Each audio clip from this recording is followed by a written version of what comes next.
Good evening, folks, and welcome to episode 35 of the Monday Weekend Wrap-Up. 35, 35, 35. When I think of 35, I don't really think of any football players. I think of Kevin Durant.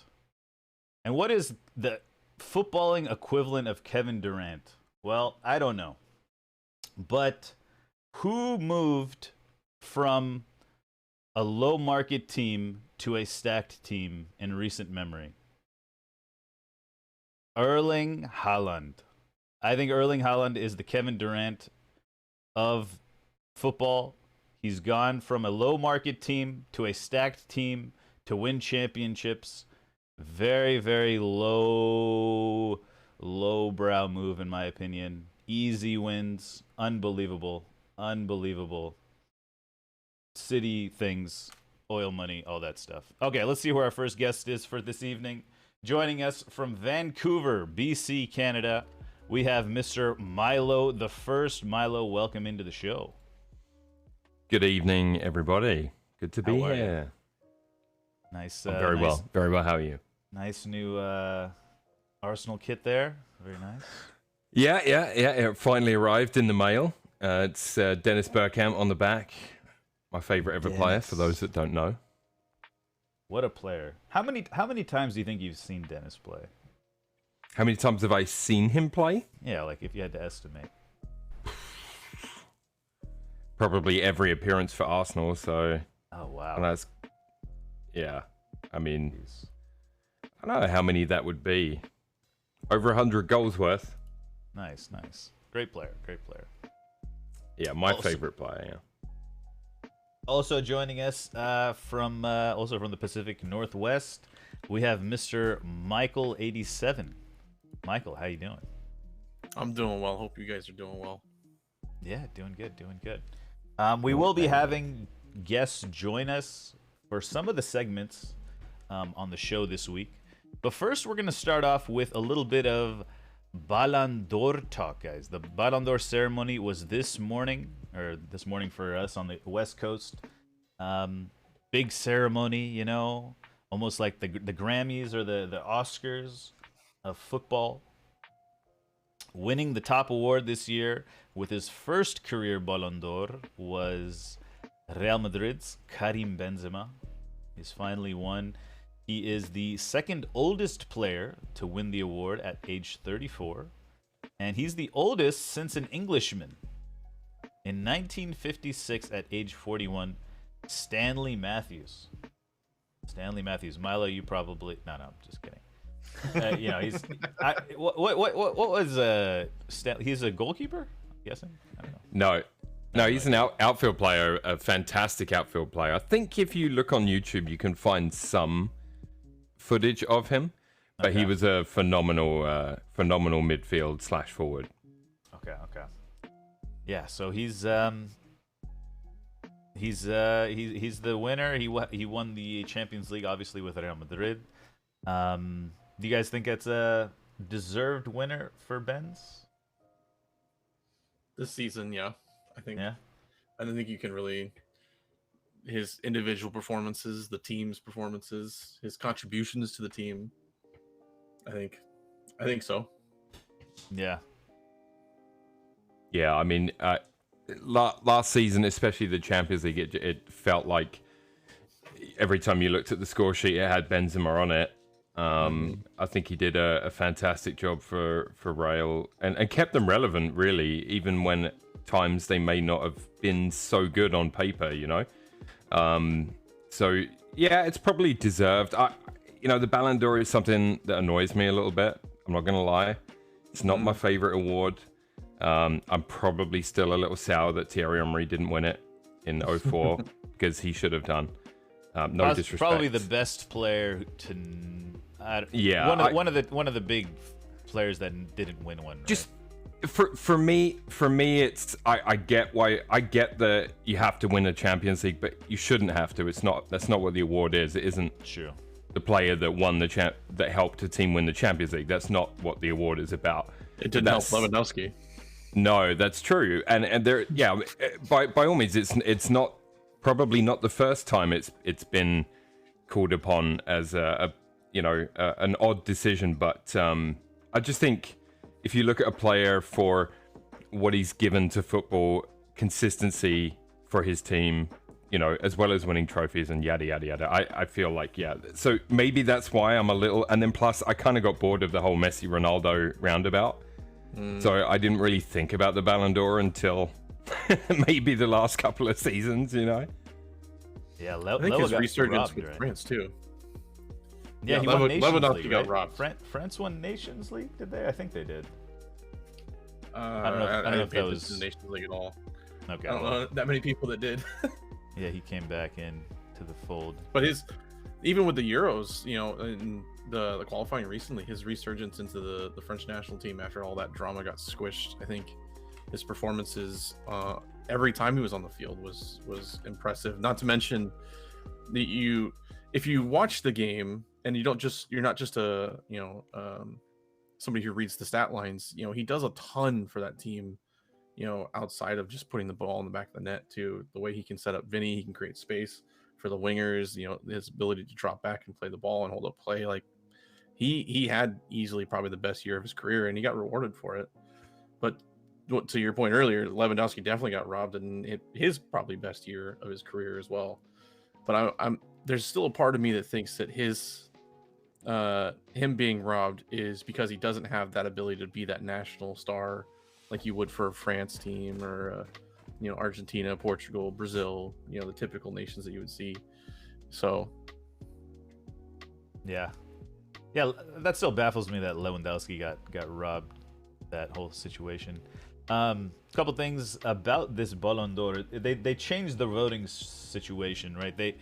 After Messi's win last year, they reduced the number of media voters, and they also, instead of doing it based on a calendar year, they did it from August to July of the season, instead of this half season here, half season, first half, end of the first or one season, beginning of the second season. Yeah, and also the first ever Socrates Award. Sadio Mane won that as well. It's designed, it says that recognized to win the first Socrates Award, designed to honor gestures of solidarity by players. Mane finished second in the voting as well, and he just fell short of a quadruple. But he did win the African Cup of Nations, and he helped clinch a World Cup berth for Cameroon as well. So it's some say it's a little controversial, and it goes back to how you mentioned about Thierry Henry.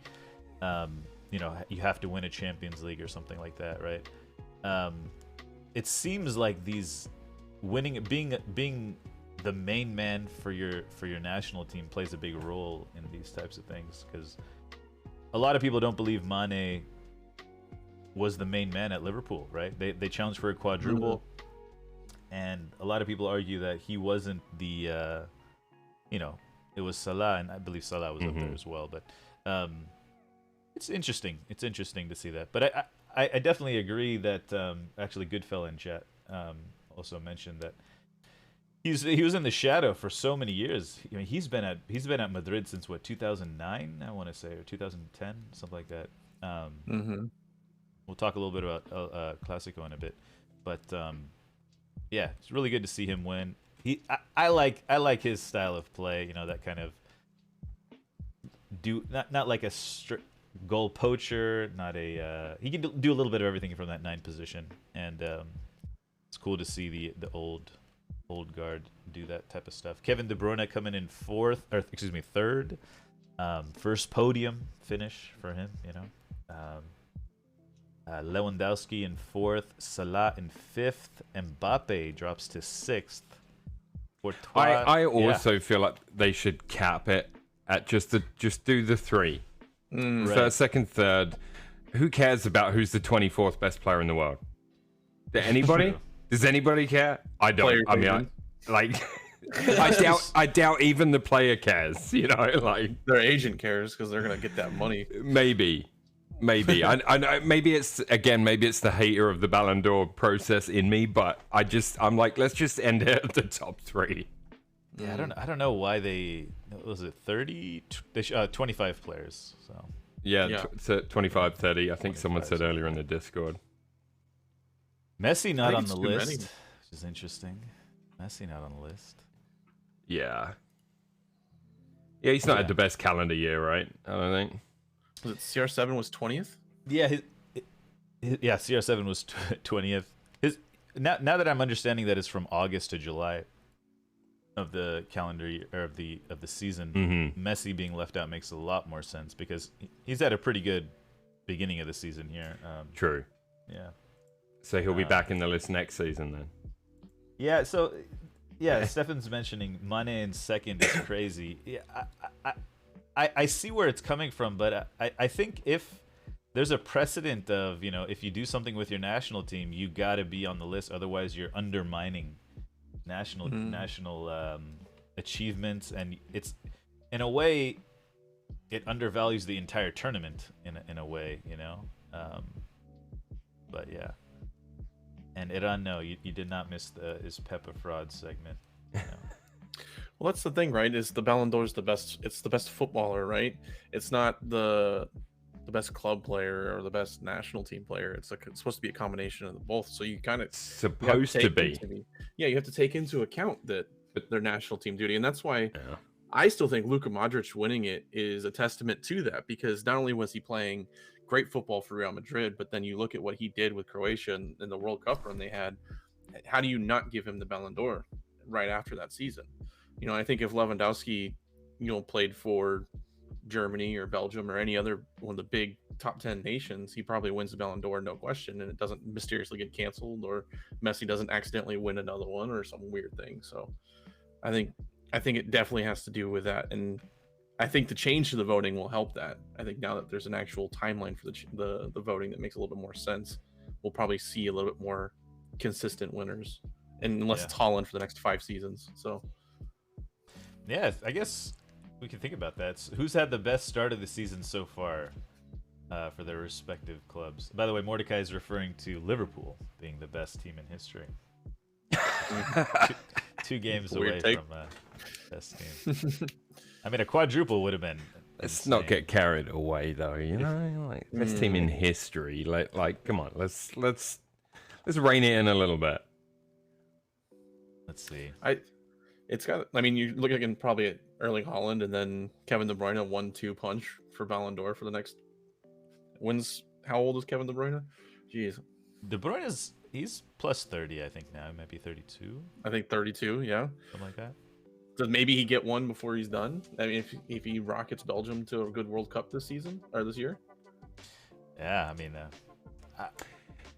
Do you think that Haaland being Norwegian will hurt his chances of winning a Ballon d'Or? That's the Lewandowski dilemma, right?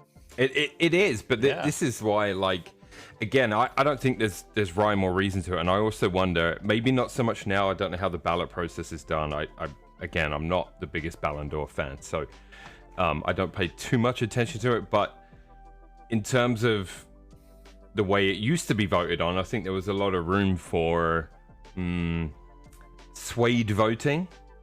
I don't want to say fixing, but I want to say swayed voting. And I don't know if that process is any different now. I've got no idea. But like, if Haaland continues this phenomenal run and City win the Premier League and the Champions League, do you think that'd be enough for him? Like, if he breaks all these goal scoring records, do you think that would be enough for him to get Ballon d'Or? I think it could.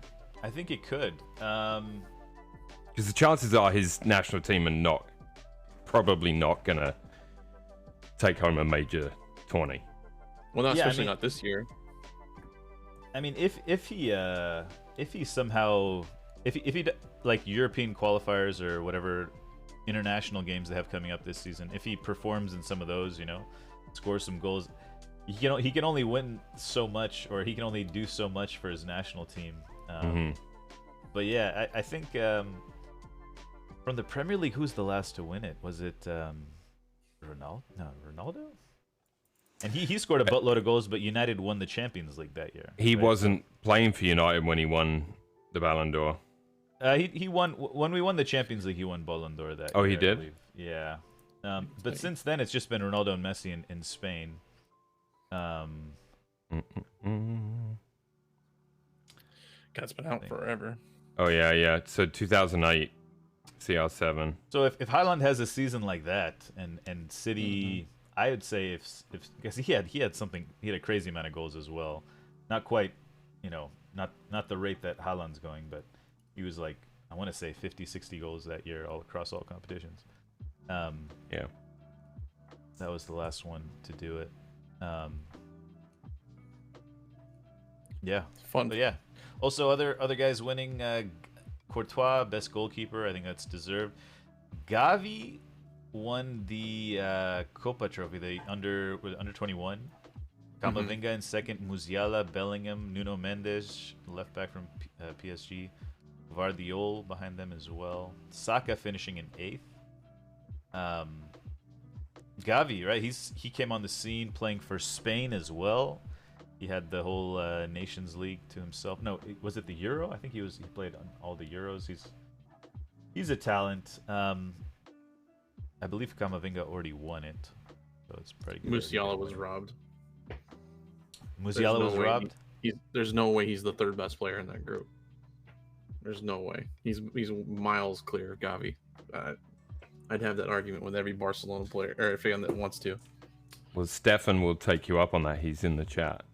Musiala is miles clear in terms of contributions. Gavi had a phenomenal breakthrough with Spain, but Barcelona I don't see him being that big a contributor quite yet. Yeah, I mean, I can't. They're all quite good. I wonder. You never know. It could be some political stuff going on. It could be political stuff going on. Who knows? And last award that was I can't even remember if they did this last year. Club of the Year. Oh, okay. This is how it's decided. It's the club with the most Ballon d'Or nominees. That's what it is. And Manchester City won that. That's why they Makes won. sense. Not because they're a good club, because they had the most nominees. Yeah.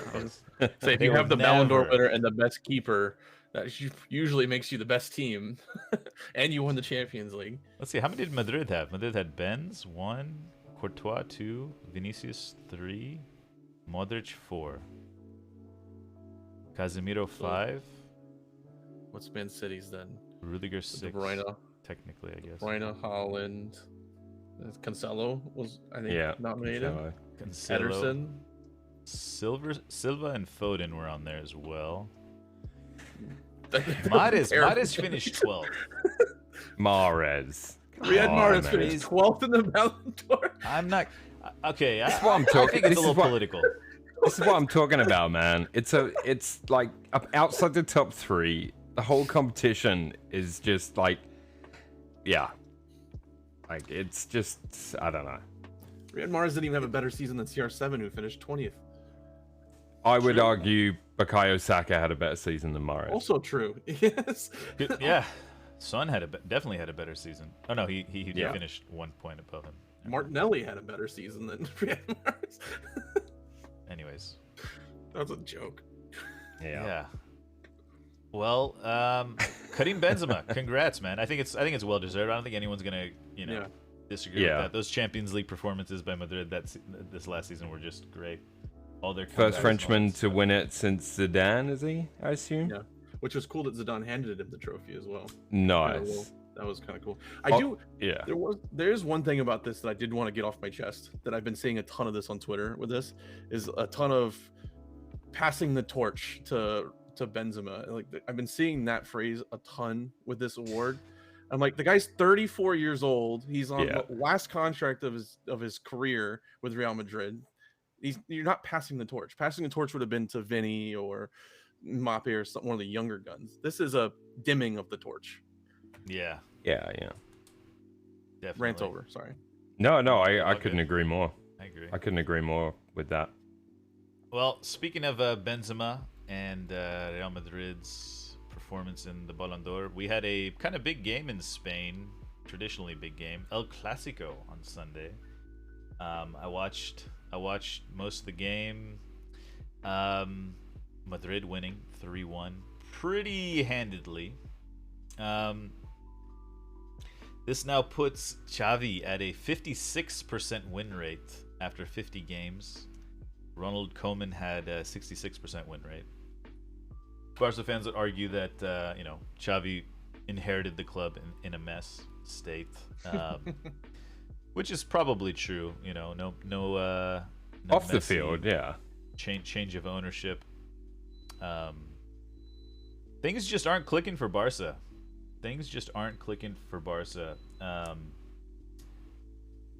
Early goal from Benz caps that off, and then Valverde with an amazing shot. I did some research on just the way the Madrid squad has kind of developed. So they've had Cruz, Modric, and Benzema, right? For since before, I think Cruz came in 2015, and then Benz before 2010, and Modric somewhere in between there.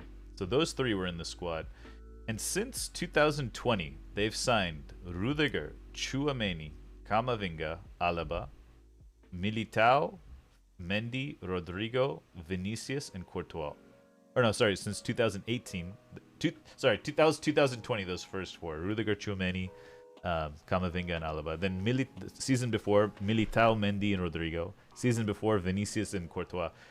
In the span of 4 seasons, they've basically replaced their whole squad. And Benz looks like he's going to be replaced by Mbappe up until last summer. I think we're just seeing. Oh, and Valverde signed from Castilla, the youth, the Madrid youth team in 2019 as well.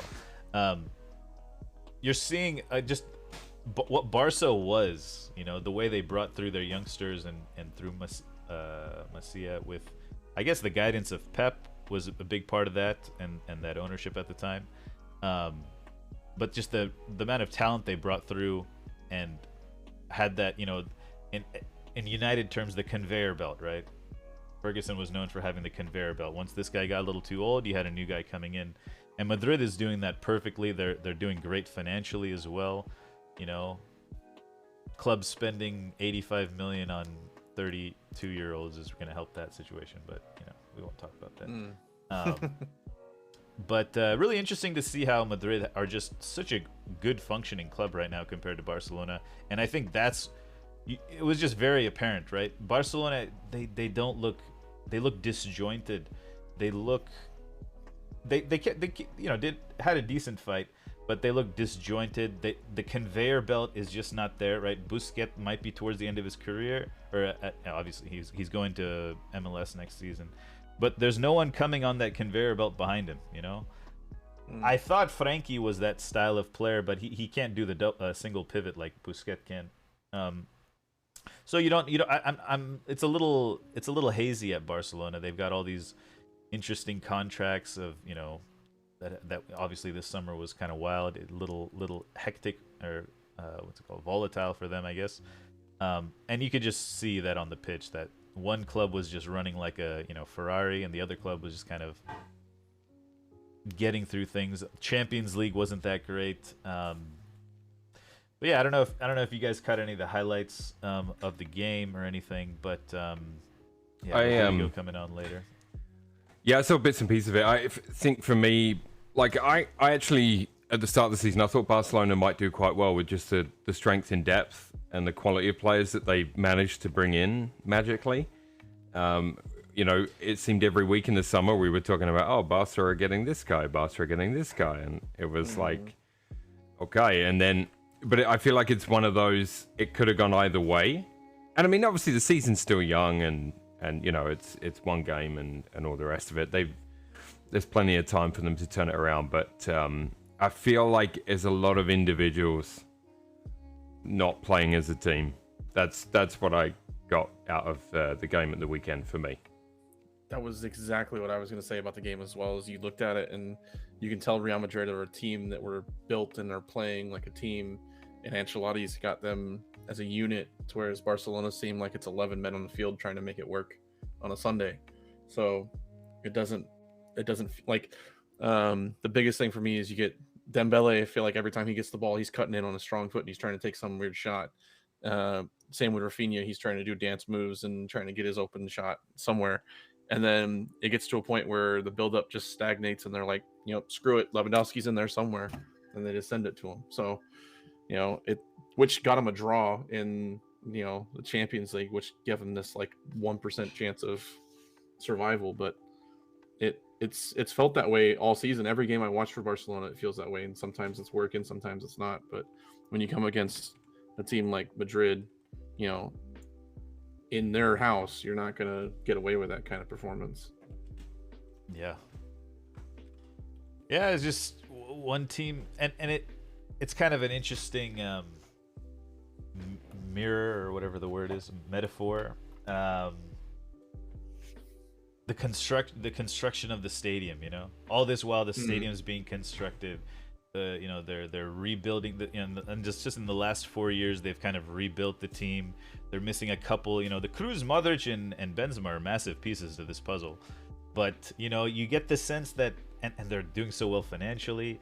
It's just it's just very Madrid's they're just running well. They are, but if you go back in history, there's been times where they've been bailed out, famously so, by people in Spain. Right. So like I would keep that in mind. I don't think Barcelona are gonna disappear or anything like that. I think it's definitely it's another transition year for them. Maybe they've tried to piece a team together that can compete now, and who knows what, I don't know what their youth team looks like. 1 generation from now or 2 generations from now, it remains to be seen. But it's a club that's always going to attract talent. If you're a kid in Europe or in South America, they've had a lot of success with kids from South America too. If Barcelona come knocking for you at a young age, you're probably going to go. So I'm sure, it remains to be seen how this team of parts will do. But I still think it'll be entertaining. It'll be an entertaining season watching them. Anyway. Yeah, it is a bit early for him. I always think about whether Xavi gets that former player privilege, right? Yeah. The fact that the Ole Gunnar Solskjaer effect. The Ole effect, yeah. Oh. Pretty much. Wow. And that's a harsh comparison. I think he does. I think he will get a bit of that. So I think he has a really long leash, but he's probably going to hang himself with it eventually. Yeah, it's tough. Do you feel that way about Mykal87? I thought in the beginning there was a bit of that. I know a lot of die-hard Arsenal fans. I don't know if they're Arsenal fans or City fans at the time, but they were like Arteta out hardcore, And I tried to, I felt that they were on this Ole kind of wave cycle. Yeah. And now I mean, you can't almost anything that happens from here on out, Arteta it's got to be looked at in. We'll talk more about it, but yeah, it's got to be looked at in a pretty positive light, right? It seems like it's paid off. It's kind of cool if you think about it, though, that we're able to have these discussions now, where players that we watched when we were growing up are now managing teams. We can have those conversations about like, do they get that effect from the fans? Do they get given more time because they used to play? I mean, Lampard didn't at Chelsea, obviously. So like there's going to be numerous examples as we go on and on here. Yeah, Shearer, Xabi Alonso recently. Xabi Alonso, yeah. I don't know if we mentioned that he's at Leverkusen now. Yeah, and he's not had a good start. No, he's not. Okay, well, we can take a look at that in a bit. Unlucky with the refs. Barca has been a little bit, yeah, a little bit, definitely. Yeah, but interesting stuff. I'm just gonna take this opportunity to quickly go over La Liga, and then we'll head to the Prem. Okay, just since we're talking about it. Obviously now Madrid first place, Barcelona right behind him with 3 points or behind them by 3 points. other kind of results. Atletico Madrid move into third after winning against Bilbao. Griezmann with the only goal of that game. Betis beat Almeria 3-1. 2 goals from William Carvalho. They're doing well at the top. And Sevilla, that's the other game I wanted to talk about. They got their second win of the season finally, and a amazing goal from Gudelj. I'm not sure if I'm saying that right. Gudelj, in a 30-yard screamer. Just, it's one of those you just got to see. He just gets full laces on it and just puts it in the upper corner. Really great goal. But yeah, anyways, that's La Liga. It's going well. I think Barca Madrid overshadowed pretty much everything else that weekend. But yeah, let's move on to the Premier League. We had quite a big match in the Premier League this weekend. We had Liverpool versus City. We are going to bring in a Liverpool correspondent today. And it looks like we also have a City correspondent in the chat, or in waiting behind him. We'll bring on the Liverpool person first. I'm saying this to get them, give them a little time to get ready.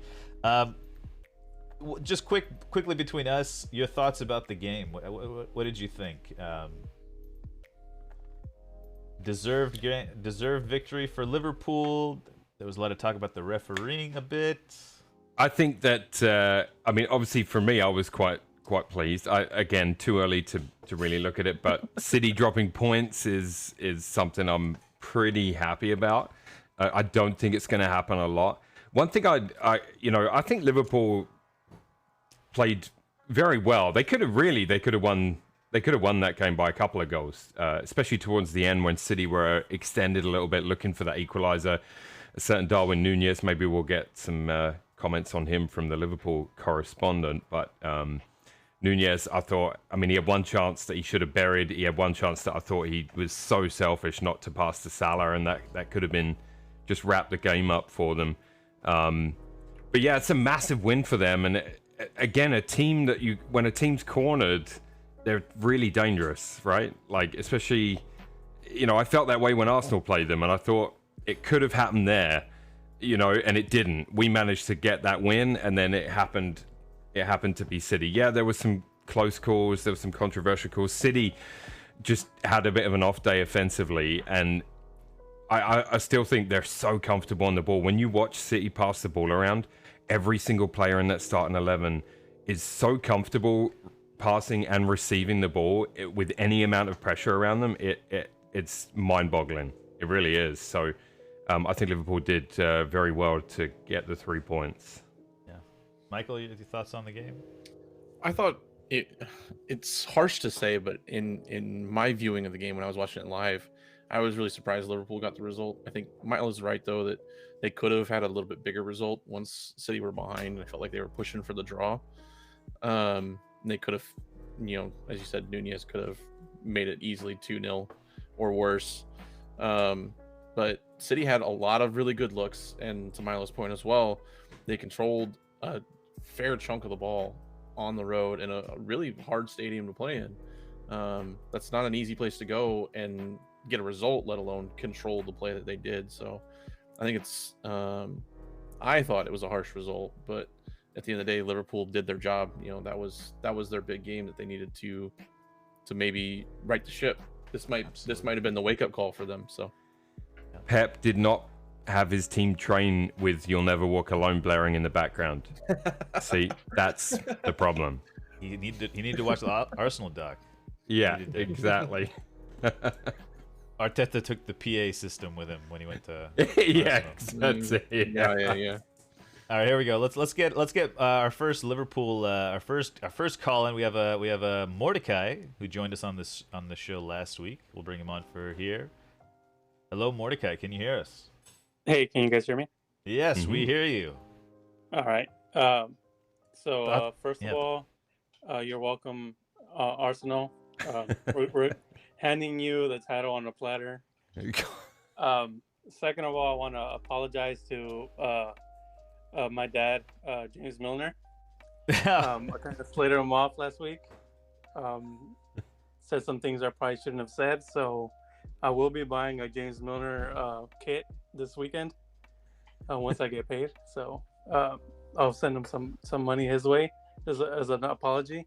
And then there was this weird Klopp statement that happened before the game, where he said or I guess he was asked about the financials at City, and then City responded to that and said that it was borderline xenophobic.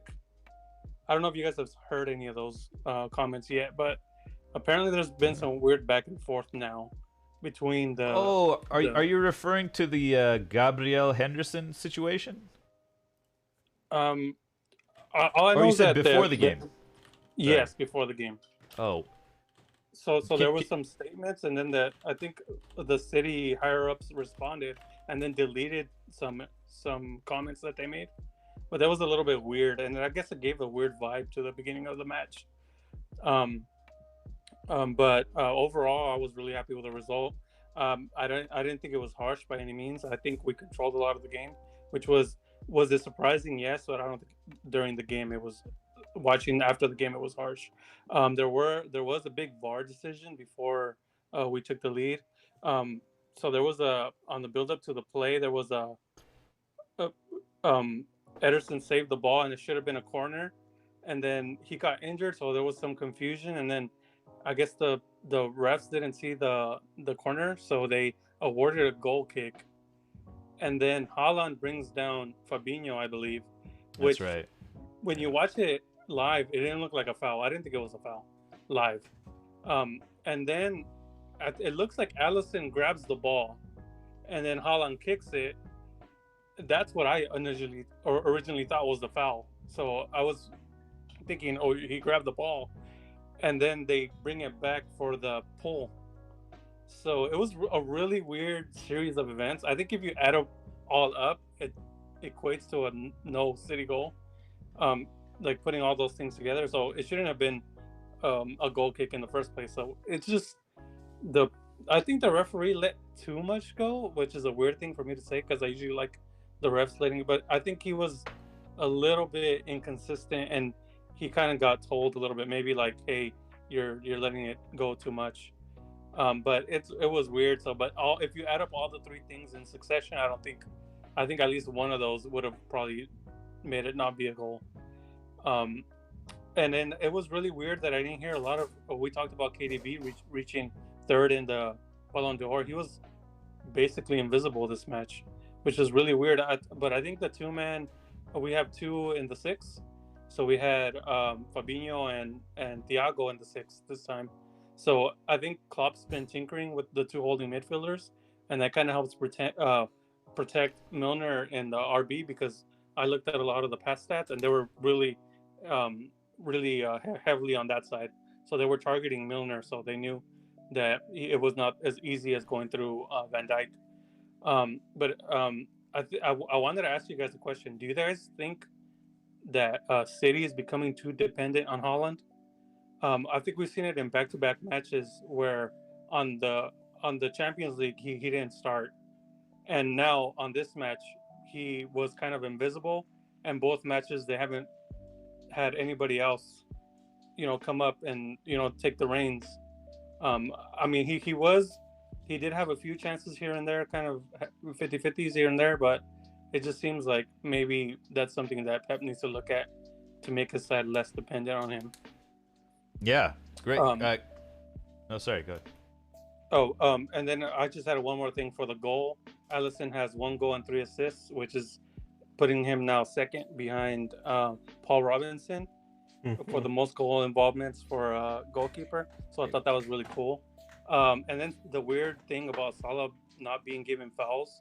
So there was a stat that says Grealish has more fouls in the 2019-20 season than Salah has in all 5 years of him playing for Liverpool. And that's just weird. I don't know what that says about Grealish or Salah. It's just a little, I thought a little bit weird. And then Jota obviously getting an injury at the end of the game, at the end of the match. So that really means we only have 3 forwards. So with Nunez being a little inconsistent, I guess is the easiest I'll go on him. it's going to make it a little bit more difficult. Although we do have a bit of an easier set of matches than the next two than United and Chelsea do right now, since United has to play Tottenham. Tottenham also plays Newcastle, I believe. So I think it looks like we have a little bit of an easier run. All right. Yeah. But Great points. overall, very happy. Yeah, absolutely. Let's start with Haaland. Do you think City is too dependent on Haaland? Michael, what do you think? No. No? No. Just no. Okay. There's that team. Look at what they've done without him. Like, they're over the top now, and I don't think you can say that they're too dependent. Have they changed their game a little bit? Yes, but they're still getting contributions from all positions on that team. And Alvarez has shown in games prior that he can step into that role, and I don't want to say be as productive, but they're not going to fall off a cliff without him. So Absolutely. I think they've done well to make sure that they have not only quality but depth in that position. So I don't think so. Okay. Yeah, I'm inclined to agree. Although I will say, if you factor in when City played kind of without a number 9, obviously their contributions came from all over. Raheem Sterling actually had a lot to do with the way, or with goal involvements, not just scoring, because obviously he's kind of patchy when it comes to goals, but for assists as well, he created a lot of stuff. I don't know that Grealish is as effective in Pep's system as Sterling was, and I know on the other side of the pitch they're getting it as well. I think there's a case to be made that maybe there's going to be a side effect of over relying on the Haaland game plan, and then when he does come out, if the other system hasn't been given enough time, then there's potential there to maybe have it not be as effective as he would want. So it could be a gap for teams to exploit. But when they're clicking, obviously they're pretty unbeatable, it seems. So Right. yeah. Interesting. Yeah, I think you noticed it a little bit especially in KDB's play. I noticed that a lot of the times when he'd drop into that kind of right mid position, he'd pick up the ball, turn his head up. And there were a couple occasions where he just kind of hoofed it up to Haaland, hoping to either for Haaland to knock it down or for Haaland to get on the end of it and do something with it. Oftentimes he did kind of retain possession somehow and hand it off to somebody else. But you could see that they forced KDB into those situations, and without a quick on the ball type striker like Haaland, I think you're gonna see teams try to. I think that is a limitation of Haaland that he hasn't developed yet. Like you were saying, Milo, like they haven't developed that side of Haaland's game yet. Are they over reliant on him? I'm not sure, but the striker definitely dictates your final third movement as a team. So you're gonna have to adjust to Haaland, and you can see that in some of the decisions KDB made with some of the passes he just kind of threw into Haaland at times.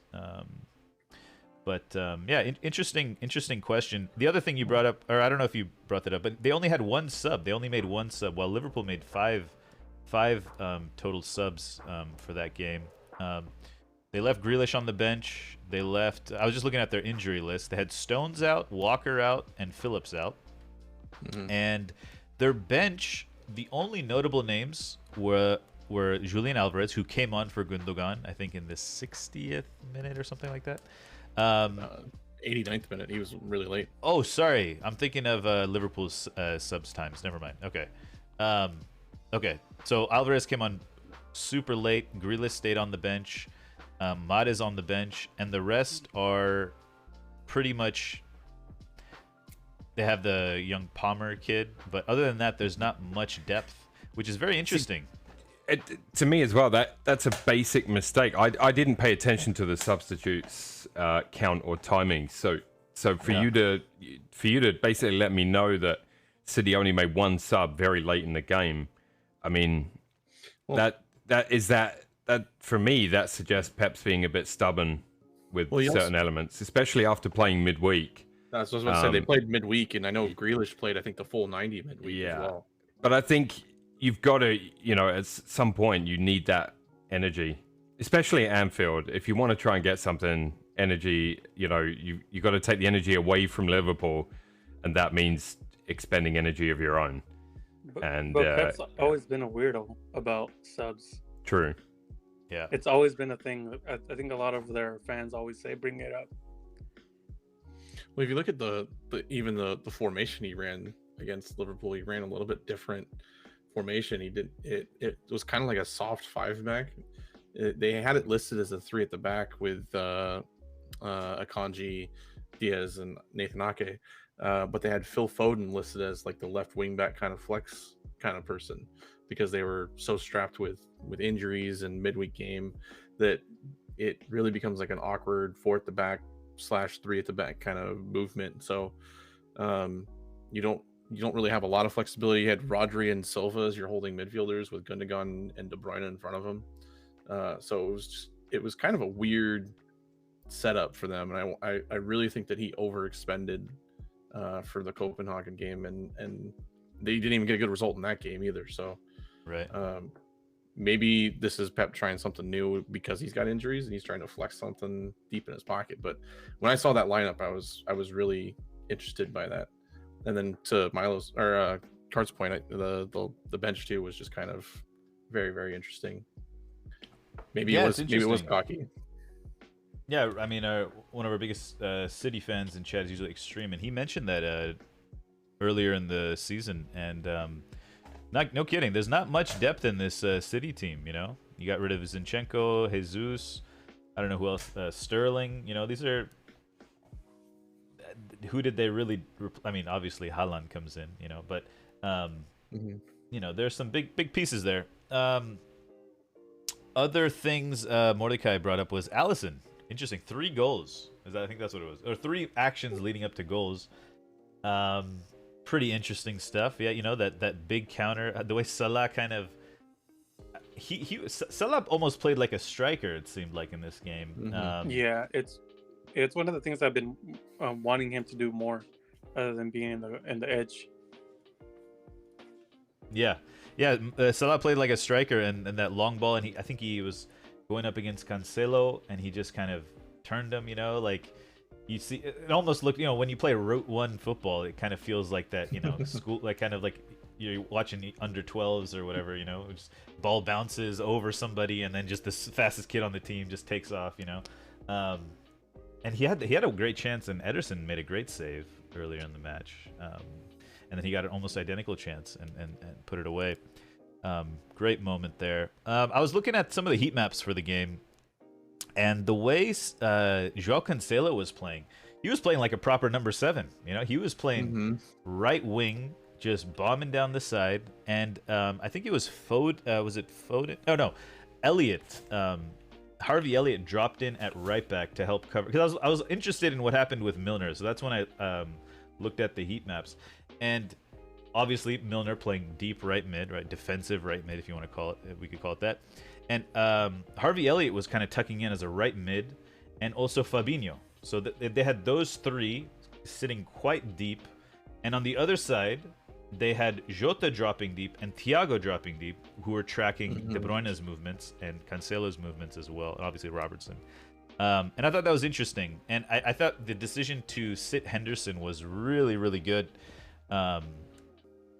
by Klopp. I'm personally not a massive Henderson fan. I know Liverpool fans love him, but I just think he's dated. His expiry date has passed. Maybe it's injuries. He wouldn't be starting if other people were fit. I've never been a big Henderson guy either, and that includes at England level. Yeah, I think for certain games he's fine. His style is fine, but it feels like for these technical matches, it's just you just, I don't know. Maybe it's just personal. It's hard to criticize Liverpool's tactical setup for that game because they got the job done. But obviously, I thought Jota obviously a lot less ineffective in the position that he played.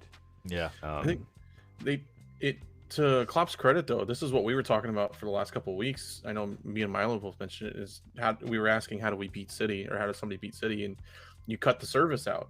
And in Cart, you just called it out. And, you look at what they did with those wingers, and they're basically running 2 right backs, 2 left backs, and you take the Bruyne out, you take Cancelo out in this situation. Now you got Haaland ineffective because he's got lackluster service. So Yeah. and then you got Fabinho and Van Dijk and Gomez in the middle that are, sniping up the middle of the field. So Yeah. did Klopp crack the code? Is the rest of the world? Well, gonna they take notice played now? essentially on the counter against City, right? I think it was pretty high possession. Yeah, as it was. usual. I think four counter-attacking chances for Liverpool. Yeah. But yeah, I'd look at I a team think like I would look at a team like Arsenal, and if I was Milo right now, I'd be licking my chops with a young team that's got nothing but pace. And I think energy. Arteta just picked up a huge sheet of what to do against this Man City team. Yeah. Yep. Absolutely. If Brighton play as well as we do, they might have something to say. Yeah. Yeah, but like Liverpool they brought Nunez, Henderson, Nunez, Henderson, Carvalho, all on off the bench. They subbed Trent on. There was Sub that Trent weird on mix-up late on, with yeah. Salah. I don't know if you guys saw it. There was a Which- mix-up with. Yeah, they brought up his name and then Oh right, yeah. he talked with Klopp, and then something happened. It was weird. I don't know. Just Yeah, throwing that out. interesting points. Salah's the new Kepa. Like, no, I'm not coming off right now. Anything you'd like to add, Mordecai, before we move on to some other games? I was just happy with Van Dijk. I think this is something to build on for him if he wants to kick the season on, and if the whole defense keeping a clean sheet against City is massive.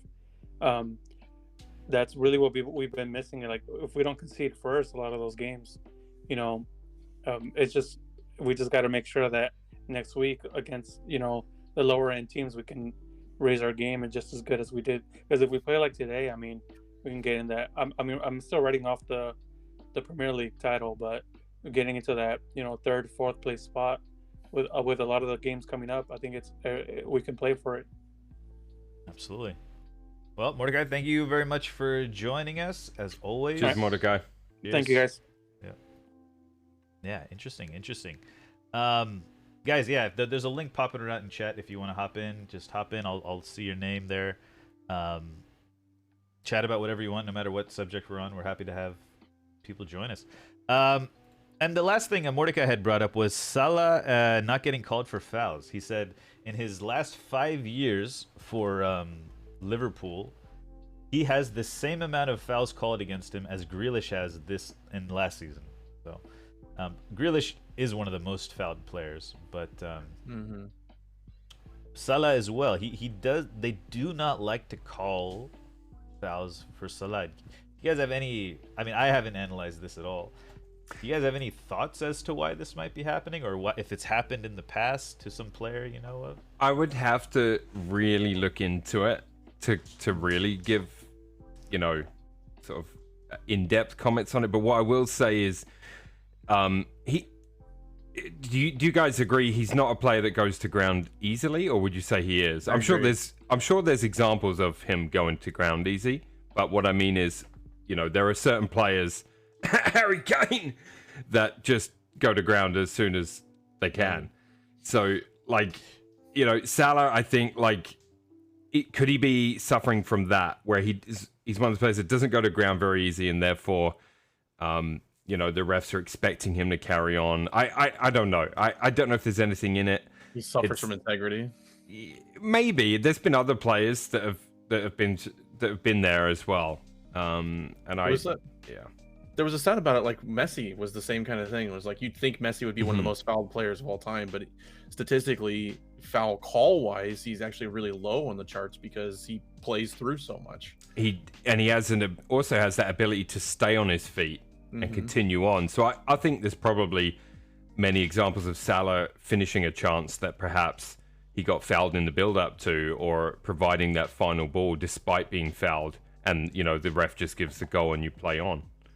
So I'd be interested to see the comparison of English players fouled in the Premier League versus non-English players, and to see what that discrepancy would be. Because I saw that circulating on Twitter when you just mentioned Harry Kane going down. I saw when he went down, it's him being England's captain has earned him a lot more calls than what a normal player would. So I'd love to see that discrepancy between English and non-English players. I do believe that. I do, like it. You can almost see it in if you listen or read any. I'm wearing a shirt that suggests I'm heavily biased against Harry Kane and anything Tottenham, which I totally understand that viewpoint. But like, if you just listen to podcasts, you listen to obviously some pundits, you just think, oh, shut up. But like, there's a lot of pundits out there. They refuse to criticize him no matter what, even if it's a blatant dive. And we've seen him win penalties that weren't penalties. There is an utter refusal. It's not even mentioned, even. In fact, in many cases, those incidents are literally just glossed over. And it's the same in the press as well. And could it be because he's England captain? I don't know. I hope not. And I think this presents a nice. We can kind of move into that Tottenham game real quick. We can start our Premier League roundup. Spurs won 2-0 over Everton, and as you're just alluding to, Kane he won a penalty off a Jordan Pickford. Yet another penalty situation. You know, Pickford got a big chunk of him in that situation. The shouts were about the contact from behind, that he may have been going down too soon. But Pickford caught him. For you, like both of you, Michael and Cart. Like Cart, in my head before the show, I already think that Cartwheel's saying that's a pen. So, like, I'm right? There's two angles. There's two angles of the pen, though. There's the one where you see the contact that it looks like he's coming from the other side. And then there's contact. I got to be honest, I didn't have time to look at all the penalty decisions this weekend. There's so many as well. Yeah. There's like 1, 2 in the United game. There's 3 or 4 already. But anyways, but there was the foul. I did see they had a second angle highlight that I saw about with the Kane thing, where it was, you could see clearly Pickford gets a big chunk of him. But yeah, maybe from the other side. I don't know. Michael, I do want to get your thoughts on this, but I have a thing about Kane. Okay, he does this very, very cleverly. And again, no one, there are going to be people that won't believe what I'm saying because I'm wearing an Arsenal shirt. But I'm telling you, he does it very, very cleverly. And what he used to do a lot is the backing into the defender, and he'd go kind of underneath them. Yeah. When they go up for a header, and he used to win fouls that way. He got called out for that eventually in the media, and if you noticed, he hasn't done it since. Yeah. Like that's completely disappeared from his game. So that instantly to me says, okay, that's something he used to do on purpose because he knew it would win him things, right? So there's that. And then if you watched the North London derby last week, there was an incident between him and Gabriel where he just leaves that trailing boot in, just leaves it in a fraction. It's not enough for it to be like a kick or a stamp, but it's just leaving that leg in. And for me, he starts going for this incident from this weekend. He starts going down before the Pickford contact because he's clever about it. I'm not saying he's not clever about it because he is, but he knows exactly what he's doing, and that therefore to me means he needs to be looked at by the refs in terms of maybe I should be having another look at some of these because he starts going down a bit easy. Yes, him and Pickford make contact, but again, if you watch the replay in slow motion, you see him trail that leg right into Pickford to make sure. Mm-hmm. And I'm not saying other centre forwards wouldn't do the same, but it's got to a point now where I'm just like, there's a sound clip I have on my stream. If anyone comes by, type !again and enjoy. It sums the whole thing up. It sums the whole thing up perfectly. I agree with you. I think Pep's, or not Pep, I'm reading chat now, sorry. I think Kane's perfected the art of falling before he's falling, if you will. Because when I watched it live, my initial reaction was that's not a pen. But the referee, the problem is, in this situation, I think, is the ref called it a pen. I think if he doesn't call it a penalty, he goes to VR. I don't think there's enough evidence one way or another to change the call on the field. So since he called the pen live, I think he has to stick with it at that point. I think there's not enough to really overchange it. But I agree. I'm watching that slow-mo angle. He, first of all, his touch is going away from goal. He's almost gone actually completely opposite of goal. You know, granted, there's not a lot where you can do there, but his touch is taking away from goal, taking away from Pickford, and he steps with like his right foot, and then his left leg. He doesn't actually make a stride like he's going to take another step. He just kind of leaves it there, allowing Pickford to hit it just with his natural motion. So I think he's done really well with that. As you said, the London Derby was another good example where Gabriel just kind of caught that leg that he wasn't going to take another stride with it. He was either going to fall down or have contact made with him. And he's done really well with that. He's perfected the art of WWE diving that earns him penalties, you know, and sickening. I don't know if there's the problem with it is if you look at it, it's one of those things where if you look at it in slow motion, he's done it so well that it's just not enough to either change the call, or it's by textbook, there's contact, he's gone down, it's now a penalty. So he's so shameless about it too, though. Like, he will score off of one of these. Sorry, Michael, go on, finish. Please finish.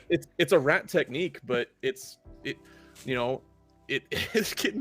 results. You know, it sucks. It's one of those things like you got to be. Maybe it's a rule changer. You know what I mean? Like, but how do you change the rule on it? And it's so shitty because in my head, I would have preferred this to have not been called a pen, let play go on, and then you can come back to it and change the penalty call if you need to. But because he's called a penalty right on the spot for such a soft thing, you now have to have clear evidence that there was no contact. And the minute there's even skin to skin glancing, you got to stick with that call. It's just the shamelessness as he wheels away and celebrates these penalties like he's just scored the winning goal in the World Cup final. It just, honestly, it does make me throw up in my mouth quite regularly. I've always had a disdain though for players celebrating penalties. I've never understood it. And especially when you're not the one that earned the penalty. That's always been a weird thing for me. I never understood celebrating penalties. We got to figure out a way to look at this decision. I got to figure out a way to do it. I got to show you the angle I saw. Yeah. I will say about that particular one, there's definitely a case for it, and it's one of those where we've seen him given. We've also seen him pulled back for a simulation, but very, very rarely. I think that if you looked at incidents, if we could collect 10, 20 videos just like that one, you know, the majority of them will be a penalty. So, like, I totally get it, but I still just think he's a sneaky son of a bitch. He really is, man. Wasn't there a game this weekend where somebody got carded for simulation in the box and then it got overturned to be a penalty? Yeah, with the Newcastle game? No, we'll get to that. Just real quick, I have a couple other. I only have two other games written down for the Premier League. I had the just quickly, Ivan Toney double versus Brighton. He scored a penalty and I believe a header. Ivan Toney, I'm curious to see if he stays at Brentford. I don't think so. Would you take him? I would take him at United personally, as if Martial's consistently injured. He's a proper number 9. You know, he'd allow Martial and Rashford to fill in on the wings, and Martial just to kick about with the lads. That's all I think about with Toney. You'd take him right now. You would take him right now at United. I would take him United in January. Still a little too big for him. Yeah, I would say Newcastle maybe, but I think he would. That style of striker we don't have. I think Ten Hag likes that kind of big target man as well, as we saw with Oler. I think he would fit in well in the pecking order type of thing, you know, or whatever. If that's the right word, I don't want to be. I've heard that term used in jails. Yeah. I don't know. I think he's shown I think he's shown that he could use a move to a quote unquote bigger club. I kind of hate that term, to be honest with you, but like God knows what you've been watching. Sorry, what have you been watching? Sorry. That was a joke about O.J. Simpson, and like he goes into jail and he's like, hey OJ, you know, you're really low on the pecking order. You stole your own merchandise, you know, because that's what he went to jail for. and he's begging them. He's like, no, I'm a double murderer, you know, because if you're a double murderer, you're much higher on the pecking order, and you know, definitely in jail, your physical safety is paramount, as we all know. We got it. Okay, sorry. It's 18 plus. We're 18 plus. We're 18 plus. Okay. What were we talking about? Ivan Toney. Yeah, I think he would fall in nicely at Arsenal. I think. No, I wouldn't take him because of his just to kick about with the lads tweet from 18 months ago. Oh, what was that? So you know when they beat us on the opening day, like last season. What he said. Yeah, he tweeted that. So then this season, like, you know, we had players tweeted it out after the game. Anyway, I'm just kidding. Tony, I like him. I think he'd be good at a quote-unquote bigger club, even though I hate the term bigger club. Right. I mean, you know, I feel bad for him because he's going to travel all the way to Qatar just to sit on the bench and watch Harry Kane roll around the penalty area trying to win penalties for England. He's not going to get a game. So he might start for Iran, right? Or against Iran? I'd be gobsmacked if Southgate deviates from the plan. And the plan is win set pieces at all costs. Yeah. It's a snooze fest. I've already prepared myself a pillow because I'm just going to enjoy a nice long nap when England are playing. It's going to be he's also down the pecking order behind Tammy Abraham as well, right? For the England squad. Tammy Abraham's got to be in there. I don't know how you leave him out. Calvert-Lewin's coming back. See the thing about England. I remember watching an interview about it, and they were saying that they want to develop like a club-like feel, right? Where, you know, even if you're playing poorly for your club, you're in the England club. You know, you earn your spot in the England club like it's a club, and you know we have that. We kind of build that kind of like I can't see Lingard ever going back to England, right? He had his time under Southgate, at least under Southgate, and he's left. I can't see him coming back into it type of thing. Like once they move players on, I don't think there's a way back in easily. We just won't play attacking enough. Like right now, I'd have like Mount and Foden both playing in like an attacking midfielder kind of position. What about Sancho? No, I mean Sancho would be in the squad. I wouldn't say he would be a starter though. Yeah, you're still gonna have a big squad, but the problem is, I'd probably take Conor Gallagher too, but the problem is as well, like Southgate has all these players at his disposal, and he's not shown a willingness to use them. In the games that he should have been experimenting with to see what works and what doesn't, he's picked the same old bloody lineup. Yeah, and it's just like it's ridiculous. Like you used to have those. I think we talked about it before. You used to have those like 2 or 3 pre-tournament games, friendly games. We're not going to have that because obviously it's mid-season. And he didn't use, you know, the Nations League. We already had a bad start. Like, use that as time to experiment. Can we play attacking football against a good team? Using some of this attacking youth that we have. Like, that's why Southgate is pretty widely criticised now from an England fan base. They've kind of had enough, you know? It's time for a change kind of thing. Absolutely. Well, speaking of one young attacker for England, Mason Mount scored 2 for Chelsea against Villa. Pressure on Gerrard. I'm just learning about this today. There's rumors of Pochettino coming in. Some leaked WhatsApp messages. Something's going on. I don't know. The rumors. Yep. A lot of there's talk of a lot of clubs making these. We got a couple of run of games till the World Cup. Clubs making managerial moves in order to give that extra little lift to the club to push through these last couple of weeks and leading up to the World Cup, and then obviously they'll get the run after the World Cup. But you know, if you're gonna make a move, do you really want it to wait till the? You know what I mean? Like it's an interesting timing thing. Mount definitely going to the World Cup if he stays fit, God willing. What do you think about Gerrard? Sorry, Mount, Gerrard. Mount's second goal. Kind of bad goalkeeping. Right live, it looked like a phenomenal free kick, but when you watch it back, it was actually kind of bad goalkeeping.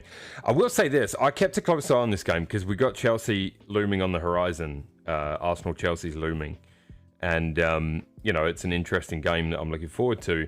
So I've been keeping an eye on their games, and I saw a lot to be encouraged about. I thought Villa actually played very well. Chelsea's keeper had a really, really good game and made several massive saves. That game could easily have been 2-2, easily.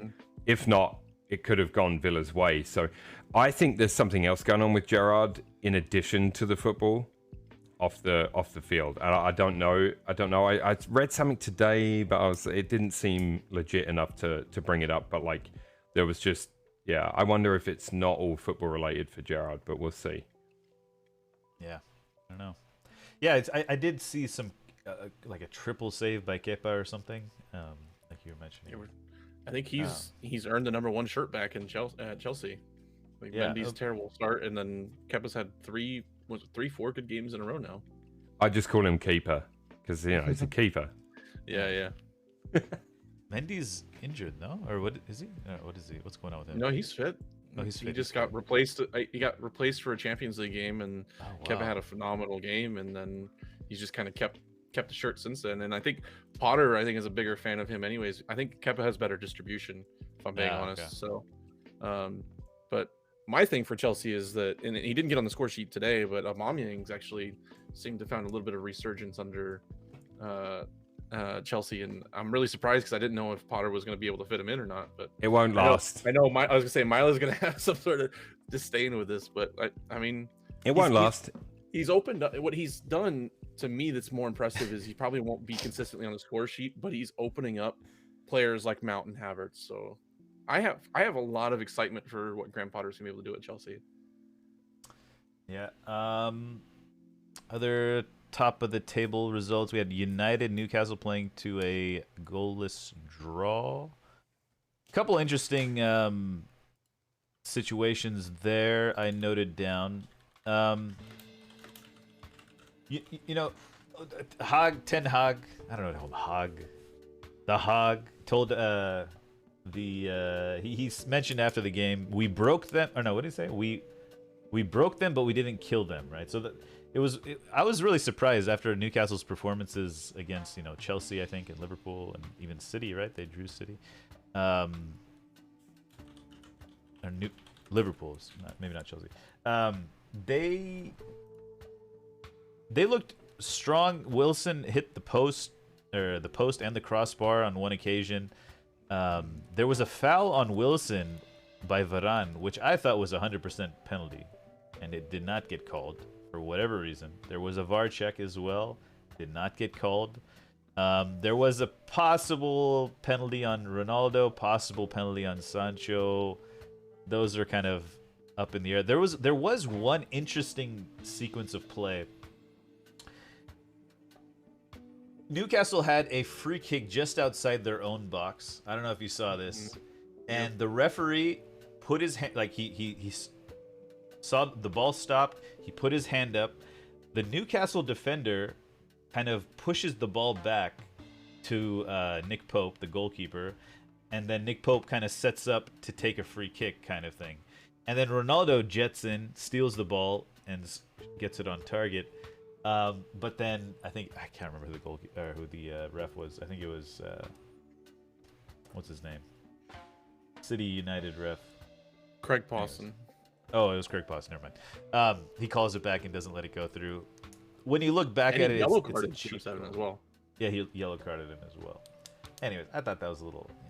I thought that was good gamesmanship by United. There's that old United clip, I think, of Giggs or Rooney taking a corner, and he just barely taps it forward, and then Ryan Giggs walks to the ball as though he's going to take the corner instead of Rooney, and then he just starts dribbling from the corner, and they allowed him to play it on. It's that type of thing, I thought. But anyways, game was good. For a 0-0, the game was really good.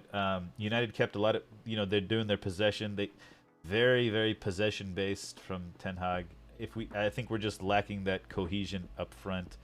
Rashford with a couple half chances, Fred with the chance to finish it at the end, just couldn't get over the line. I think we're in a clear top 4 battle.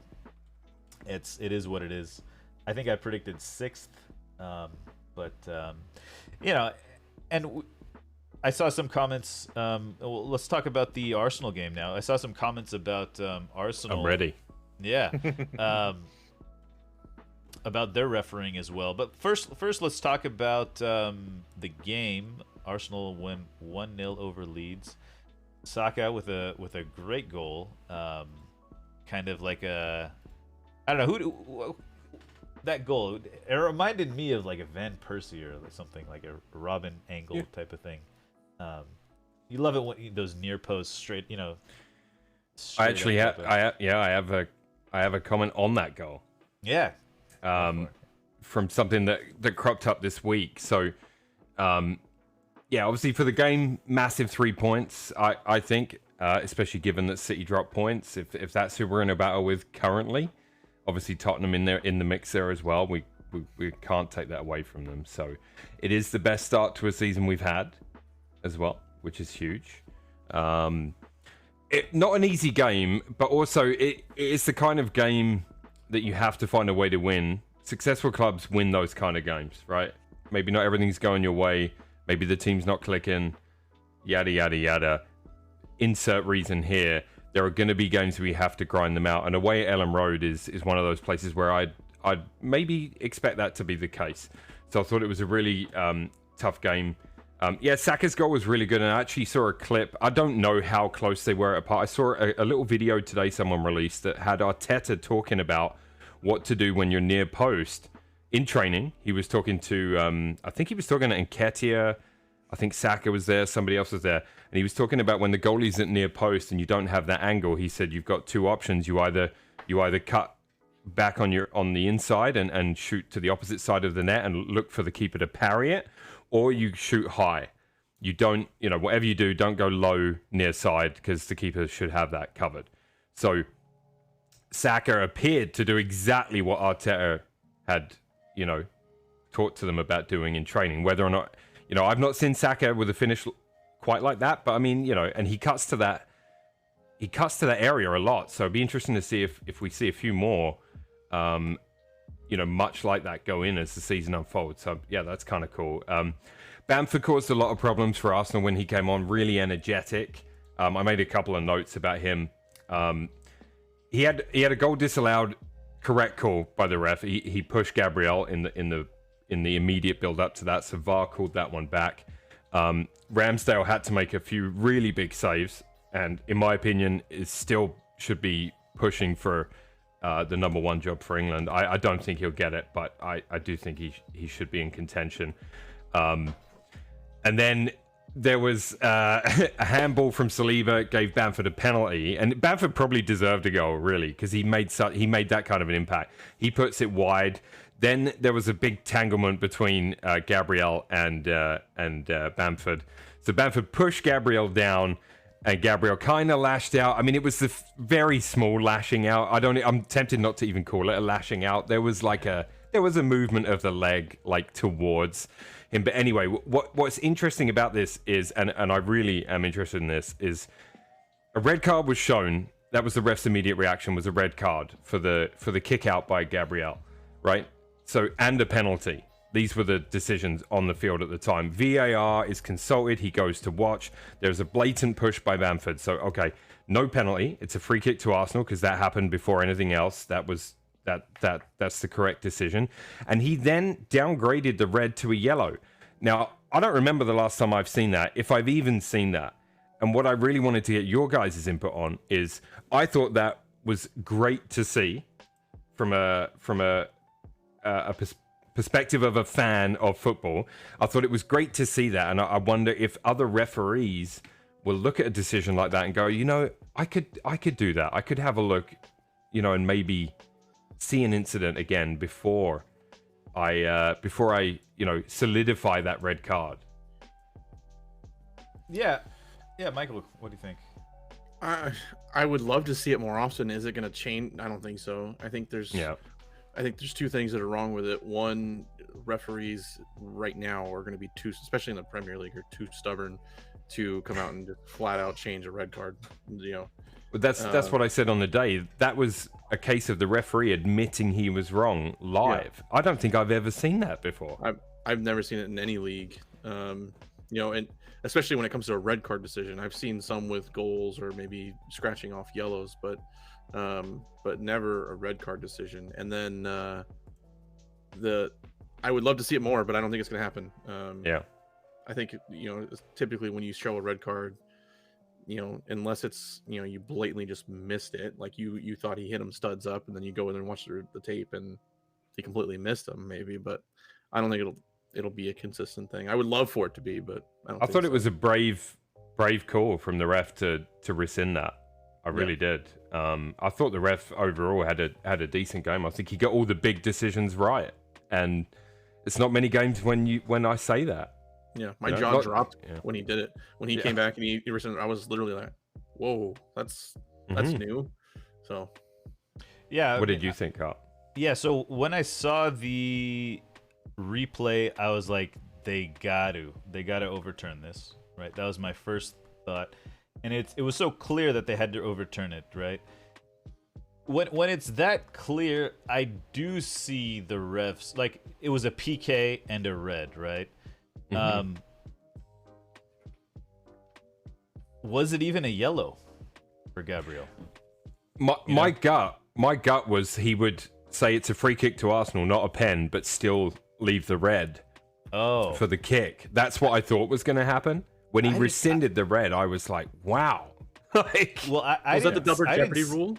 I didn't even see a yellow in that, to be honest, personally. Right. I think the linesman made the call, the initial PK and the kick. I don't know how much was it. Michael Oliver? Who was it? I can't remember. Oliver was the fourth official. Oh, that's right. He was Chris Kavanagh. Oh yeah. I do think in that situation, overturning the red is a lot easier, because if the PK is wrong, then and it wasn't like, I guess, when you think about it, if they're calling it a lash out or like some sort of stomp or whatever they were calling it, then in that case, if they must have deemed that not a red card offense. But I think the fact that there was a PK attached to the whole situation made it easier to overturn. If that was just happened, if that was just a red card in the middle of the pitch or something, who knows what they would have done with the red card. Though I do think, because all red cards are reviewable, and I think that was, it looked like a non-call to me. I think it was a tough call to make, a very tough call to make. I was okay with the yellow. I mean, I thought there was a tiny bit in it. It definitely wasn't anywhere near what Bamford made it out to be. Yeah. I think what I wrote down was Bamford reacted the same as the Crystal Palace fan did when Cantona launched into the stand. Bamford went down like a sack of shit, and as you would as a centre forward, he's probably been to the Harry Kane school of winning penalties. I knew, and I was sitting in my head, I was like, this is going to tie into Harry Kane somehow. Yeah. So no, it's just it's just one of those where I thought the yellow was okay, because he was a blatant push on Gabriel, right? So when you look at that, you're like, okay, if somebody pushes me over like that, I'm going to be pissed off too. You know what I mean? I might have a little go back. But I what's the alternative? You stand up and you go nose to nose. Maybe you just get separated and that's it. But you've got to hope that your guys are, if that had been Xhaka, Xhaka probably would have gone studs into the knee, and it would have been a penalty and a red card. So, Xhaka's automatic red card. Yeah. No, I mean, but Xhaka probably would have reacted more violently than just for being pushed over. All in all, though, big win on the road. Maybe some tired legs from Thursday for the players that played in both as well. But man, 9 wins from 10 games. I couldn't be happier, and we've got a decent run of games where some of them will be tough. Yeah. To think that they're going to be easy would be a mistake, and I honestly don't believe that they're doing that as a team. I do buy into the cliched one game at a time mindset that Arteta is kind of trying to instill in the team. I got a question for both of you, since both your teams are involved. Would you rather win the Europa League and finish don't win the Premier League, but finish top 4, so 2 through 4? Or would you rather win the Premier League and get bounced out of Europa? First round of knockouts. Win the Prem every time. Yeah, definitely. Because you get Champions League football that way too. Yeah, it's all about like winning the Europa. Yeah, but you get Champions League winning the Prem too. The Prem is, for me, the Prem is something we haven't won since 2004. It's far more prestigious to me personally. I mean, maybe there'll be Arsenal fans that feel differently, but for me, the Premier League would be something that I would be so happy to see us win again. First round of knockouts, Arteta comes out there and just all young boys, and sending a clear message. He's focusing on the Prem. You're okay with it? Yeah, I mean, he won't do that. He's playing a good mixture right now. I mean, Matt Turner's playing in goal every game. He brought on Marquinhos. Fabio Vieira's getting the start instead of Odegaard, stuff like that. I'd like him to limit Saka's minutes, but I think until we get another winger, maybe in January we're going to try again for another winger to help alleviate some of that. Because he doesn't appear to want to throw Marquinhos in too heavy. So, yeah, I don't know. We'll see what happens with that. I mean, he's definitely playing a mixed team though. Mudryk's available, by the way, from Shakhtar. He's hinted he wants to go play for Arsenal. Him and Shinchenko on the left-hand side.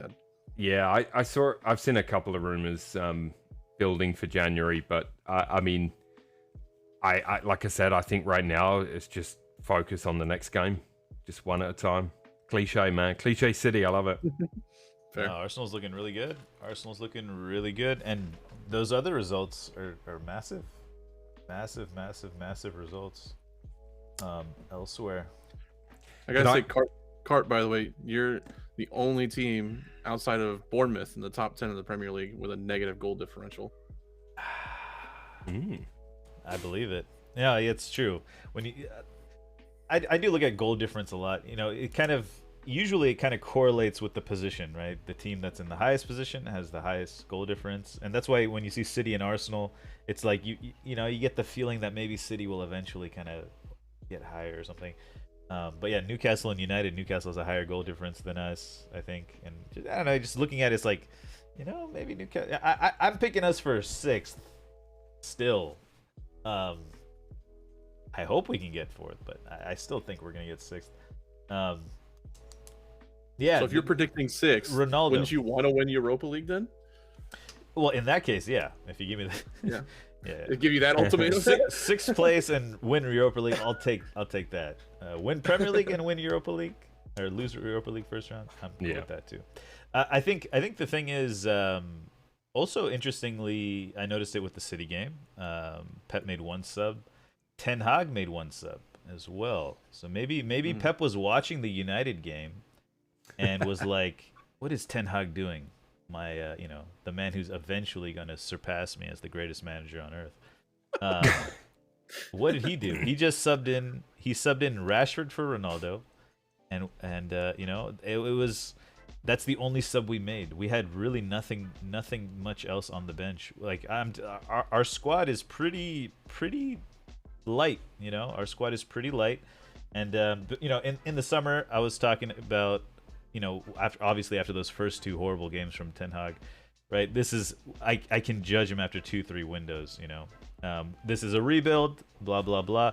There are a couple tweaks to the squad that are going to have to be made. I think the only other starter we had was Malaysia. Luke Shaw is now back in the team. He's playing great. Luke Shaw is a boulder, man. That guy's he's something else. He's a very unique kind of player. I don't know who else he's such a roller coaster though. Like his highs are really high, but his lows are really low. He's like a little boulder, like an armadillo or something, like what are those things that kind of roll? They go in their armadillo. That's an armadillo. Yeah. He's like one of those things. He's just a thick boy, and he's like, I don't know, it just doesn't make sense, all the time. And now he looks like what's it called? Looks like, I don't know. He's wild. He's one of those guys who puts on weight really easily, and then has to take it off and all that stuff. Let's see, any other Prem games we're missing here? I have one other small anecdote from the Prem this week, and it's more of a joke. It's more of a jokey thing, so please bear with me. But I don't know if you saw the released video of Aubameyang saying Arteta, like when he first moved, to Barcelona. There was a video that leaked of him at the time saying Arteta couldn't manage big characters, big personalities, right? I did see that, yeah. So a tweet went out from a guy called Eddie Langbrook on Twitter, and I just thought it was brilliant. And I said, if this was true, I would build a statue of Arteta next weekend. But Arsenal boss Arteta on Aubameyang's comments: a strong character is someone who challenges me tactically, challenges himself physically, and challenges others mentally. And we have plenty of those in our squad. Someone who wants extra days off to get a tattoo on his bum is not a strong character. Ooh. I wish Arteta had said that because I would build a statue immediately. But yeah, I just thought it was really funny. Yeah, interesting comments. Interesting comments. I mean, what's the biggest personality at Arsenal right now? Is it Oba's Xhaka? already come out though and said, I said that in the heat of the moment when I first moved, and I was pissed off. Like he's already come out and talked about it. And I think Arteta showed it with Ozil. I think he showed it with Aubameyang, and I'm more than happy for him to, like, Aubameyang is one of those. He shows up, everything's hunky-dory, big smile on his face, scored a lot of goals. I really appreciate what he did for our club at the time. But towards the end, I mean, you were given about 40% on the pitch. I wasn't sorry to see you drop from the starting lineup, and you did nothing to play your way back in. If anything, you just made things worse by not showing up, being late for training, late from the club allowing you to take a trip to France, and then... Do you know what I mean? Like you burned your own bridges. Like I like players that go get it done on the pitch and say, "How dare you drop me? This is what I can do." You know, those are the players I want at Arsenal. Yeah. Youngman Son did that. Just saying. Yeah. Yeah. Yeah. I guess when you think about it, to me, when Ole was at United, right? They signed Ronaldo.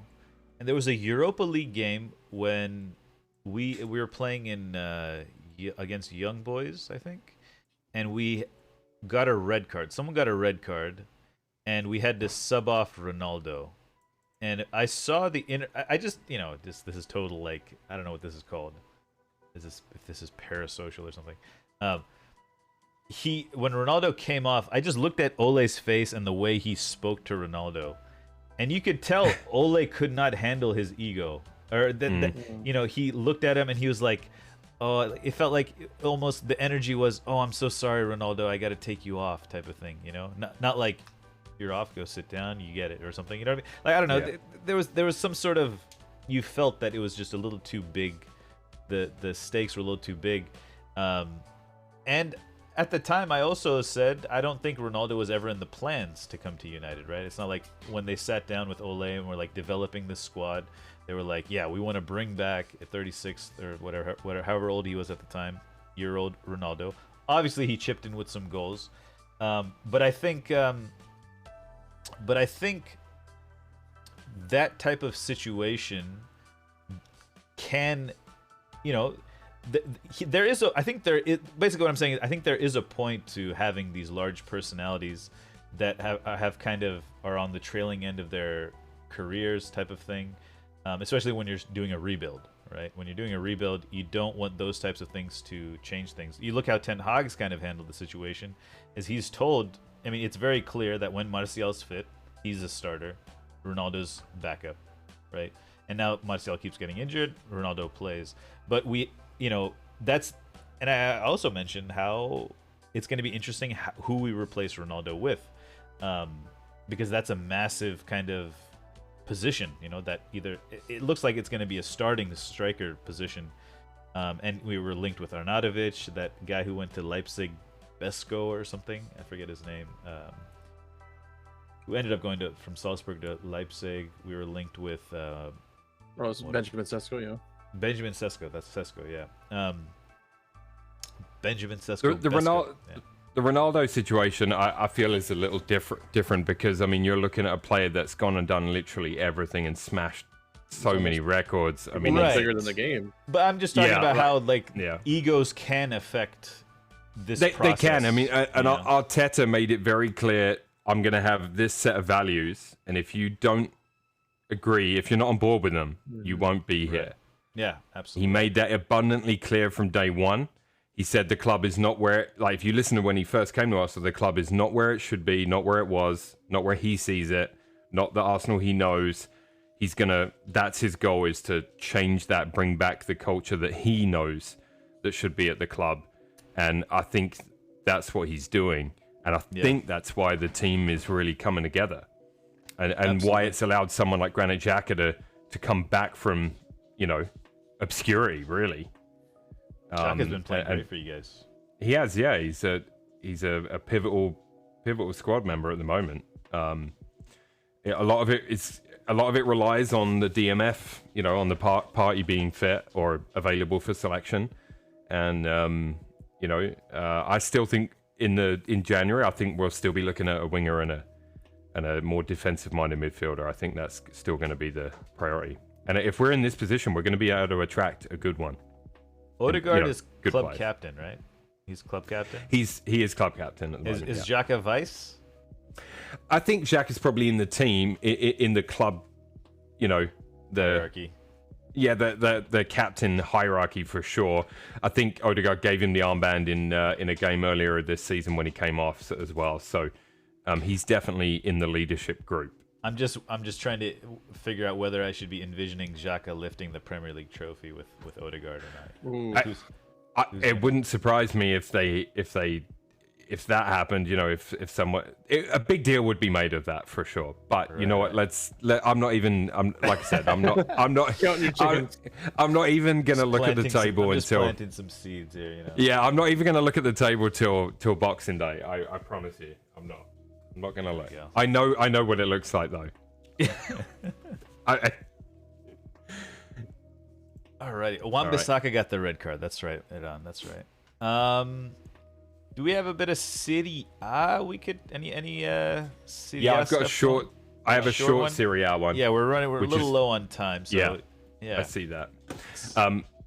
Serie A guys. If you're not watching it, I suggest do. I keep seeing people on Twitter saying it's boring, and I'm like, you're off your head. It's great. Juve, a much needed win in the Turin derby. Vlahovic got that goal.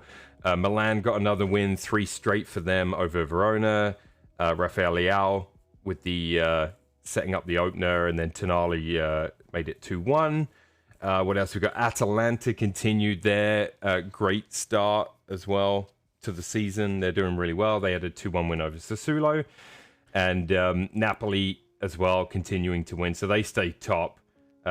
Victor Osimhen with the winner with about 20 minutes to go. Kvaratskhelia was, or however you say it, Georgian. He was also really good in midweek in the Champions League.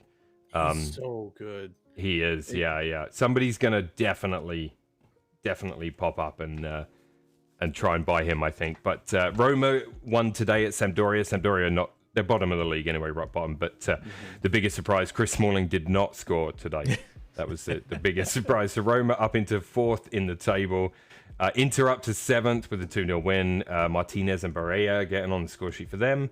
And Lazio and Udinese, who are 5th and 6th in the table, they played out a 0-0 draw. Both teams have been pretty good and pretty even so far this season. So I don't think a share of the spoils was too much of a surprise. Yeah, nice roundup. Napoli, Atalanta, Milan, Roma, your top 4 right now.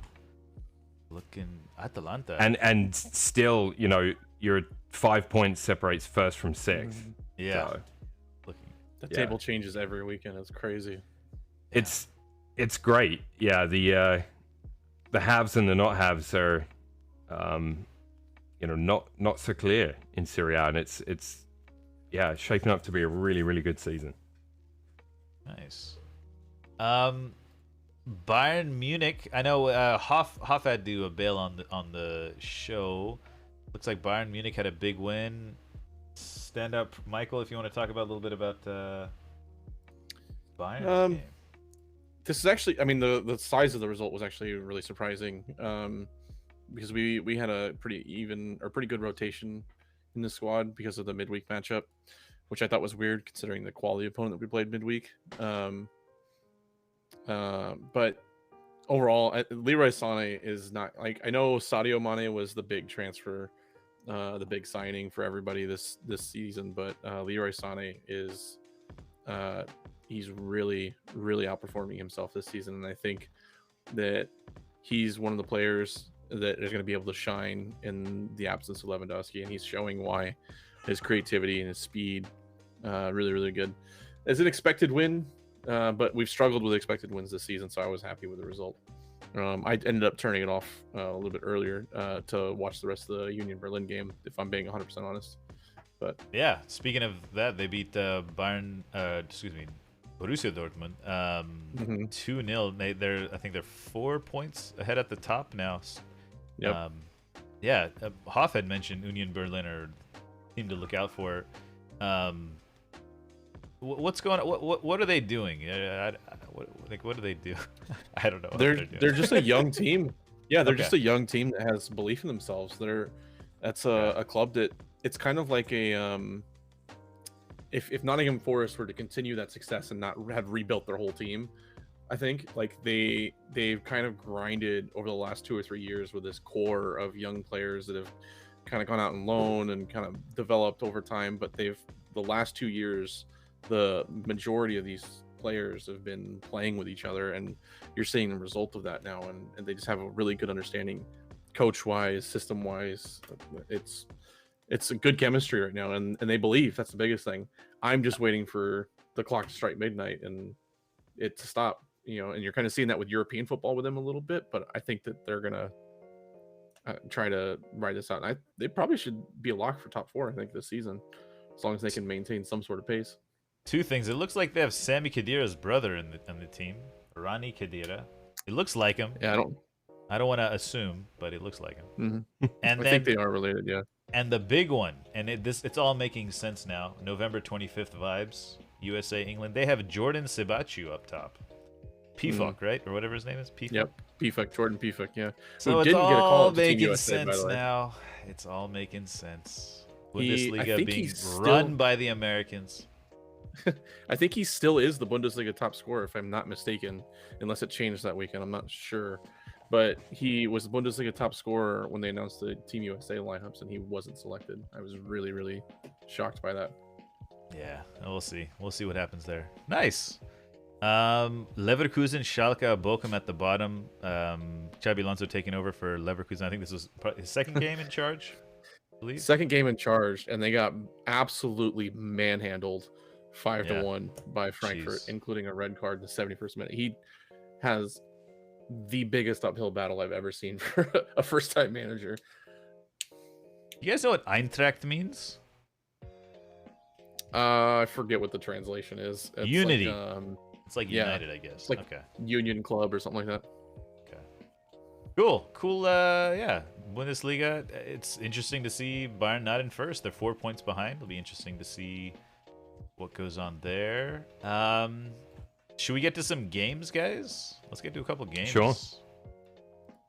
Get a piece of paper. Give me a sec. Okay, I forget every single time. Yeah, I got my paper here. Oh man, gotta get what midweek games? Oh yeah, Inter Barca. We kind of rolled over that one. That was a pretty wild 3-3. Yeah, we didn't cover much UCL. It feels so long ago with all the football that's happening. I know. You know? Real want phonies. All right, who's going first? Let's do mine first. Yeah, let's do Michael's first. Alrighty. I have no idea if you guys have done this one or not, but it's a very short one. Okay. So since becoming the Premier League, let me pull up my thing here again. Let me hide chat. Hang on a sec. Good call. Thank you. Okay. Since becoming the Premier League in the 92 season, what players have won the Golden Boot 2 times or more?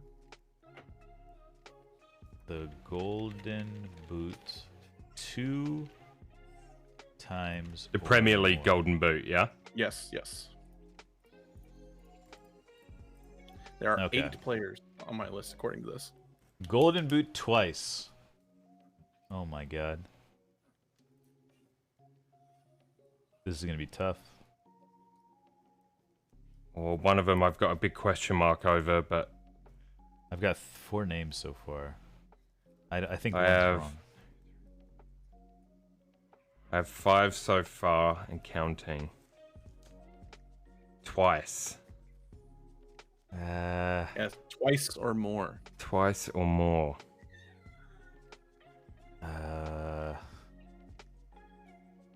Oh, that's a big question I'm about gonna this one. repeat it because there's questions in chat about it. So since it has become the Premier League in 1992-93 season, who has won the Golden Boot twice or more? Hold on, let me. So the Premier League. I'm putting it on the bottom of the Premier League. Yep. Golden Boot. Okay. And the 92. Let me know if the prompt at the bottom is correct or not. Here we go. Boom. Yeah. Okay. Looks good. Who else? Who else? I'm ready to go. Oh, Since Cart was typing, we'll give him a couple seconds. okay. You said there's 8. I've got a There's list 8. of like 15. Yeah. I've only got There's 9. 8. Yep.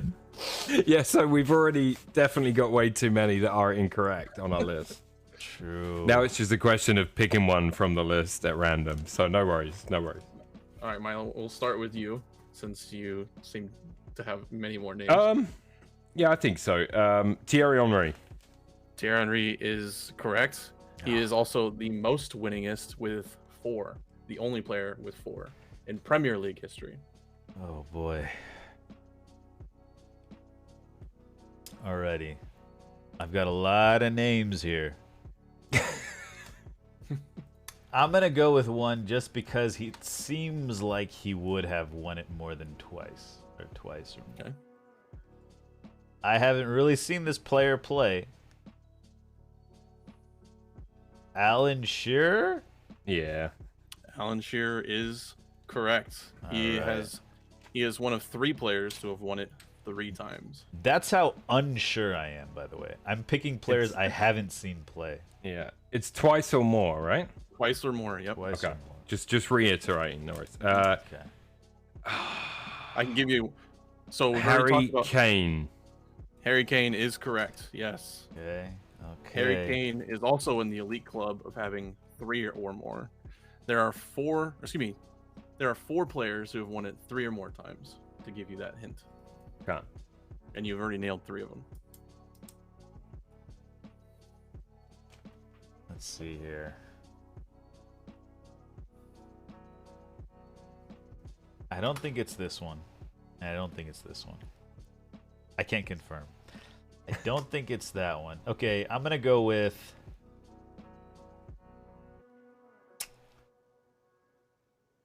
I don't think he scored that many goals. But I'm thinking of those Chelsea teams. Didier Drogba. Didier Drogba is correct. Oh, I had him let's go. And the Yeah. 2009 seasons. Yeah, well done. Well done. Close one. Okay. Now we're going to start taking some risks. Mhm. Yeah. There is one, I think, Telling me. layup here. Aguero. Aguero. Is it Aguero? Sergio Aguero is incorrect. Oh.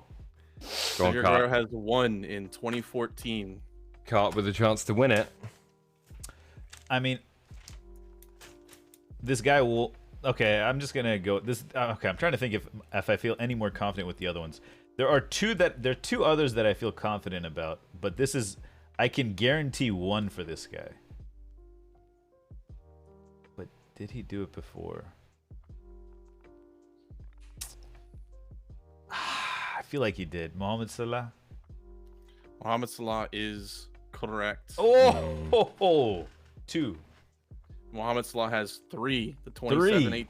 17, Nice. 18, 19, and the joint in 21-22. Could we keep going for fun, or do you have more names? Yeah, there's 3 more. Yep. Okay.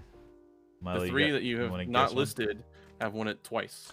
Also on my list was Wayne Rooney. I had him as Incorrect. well. Oh, damn it. Oh. Okay. I had Luis Suarez. Luis Suarez would be incorrect. Okay. I had CR7. CR7 is incorrect. Whoa, I had him as well. Okay, now I've got some kind of like, just I think Both of before those- my time. Cristiano Ronaldo has one. Ruud van Suarez has Nistelrooy. one. Yeah, Rude. Van Nistelrooy would be incorrect. Okay. Mhm. I had Eric Cantona. Cantona would be incorrect. Okay. This is beginning. Just a reminder, it's the as of the '92 season and after when it became the Premier League. Andy Cole. I've got him as well. Incorrect. Oh, And he Dwight has York. one in '93, '94. One in 93. Jeez. Sorry, Dwight York. Incorrect. All right. I'll give you guys one more piece, and then you can move on. Okay. No, I'm I have done. 2 more I'm names. done. I got Berbatov, just tell and us. Mark Hughes, and Teddy Sheringham. All those would be incorrect. Nice. So who else was on the list? You have Michael Owen. Oh, Owen. Fernando Torres. Fernando Torres would be incorrect as well. Oh shit. So Michael had 2 Owen. in the '98, the '99 season. You have Robin van Persie had 2 Oh. in the Van 11 Persie. and 13 seasons, and then you had Jimmy Floyd Hasselbank. Oh Jimmy. no way. He had 2 in the 1998 and the 2000 season. Wow. Jimmy. Abramovich. I like his All right. analysm or whatever. Analysis. Sorry. Whew. All right, Milo, you got one more? I do. You got Okay. a pen, Michael? Yeah, ready? I'm good. I'm just minimizing chat. Sorry. All right. Okay. I'm going to bring chat open now so that Yeah. chat, if you want to name things, you can. Oh, yeah, I'll rewrite this as well. Okay, here we go. My category is also goals, and Okay. this is FA Cup all-time top goal scorers. But wait, in the Premier League era. So I'm not going too far into the history books. It'll be the same time, right? 92, 93. It'll be 92, 93, but it's FA Cup goals. So FA Cup it's a all-time mixture goal of, I'll give you a clue, it's a mixture of forwards and midfielders. No defenders are in the top 25. And that's what I'm looking for. The top 25 since the Premier League's inception, FA Cup goal scorers. In the whole tournament, right? Not just like finals or anything. So No, there's this 20 is 20 FA Cup goals. Yeah, just in the tournament. Yeah. Alrighty. I have 25 names. Yeah, the top. I mean, there's more, obviously, but I have the top 25. Okay. Oh man. Okay.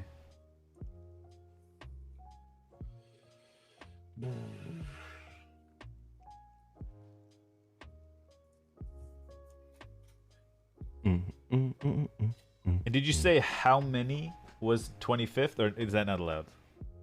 I'll take that. I'll take that clue You as take well. that? If Sure. you want to name the Is that lowest, fair? amount. So Okay. 22 through 25 on the list are tied for 13 FA Cup goals each. That's a Thank good you. amount, Okay. actually. The I mean, I'll tell you I don't think it really helps you. The person with the most is 27 goals in the FA Okay. Cup. Okay.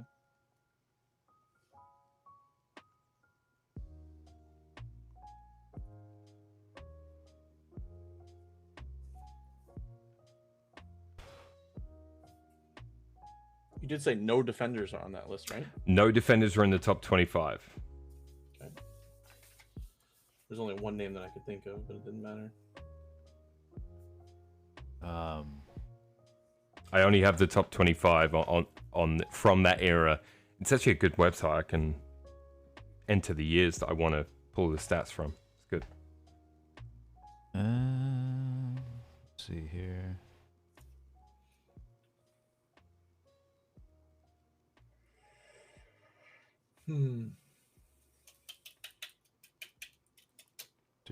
How long do you want me to give you guys? I don't know.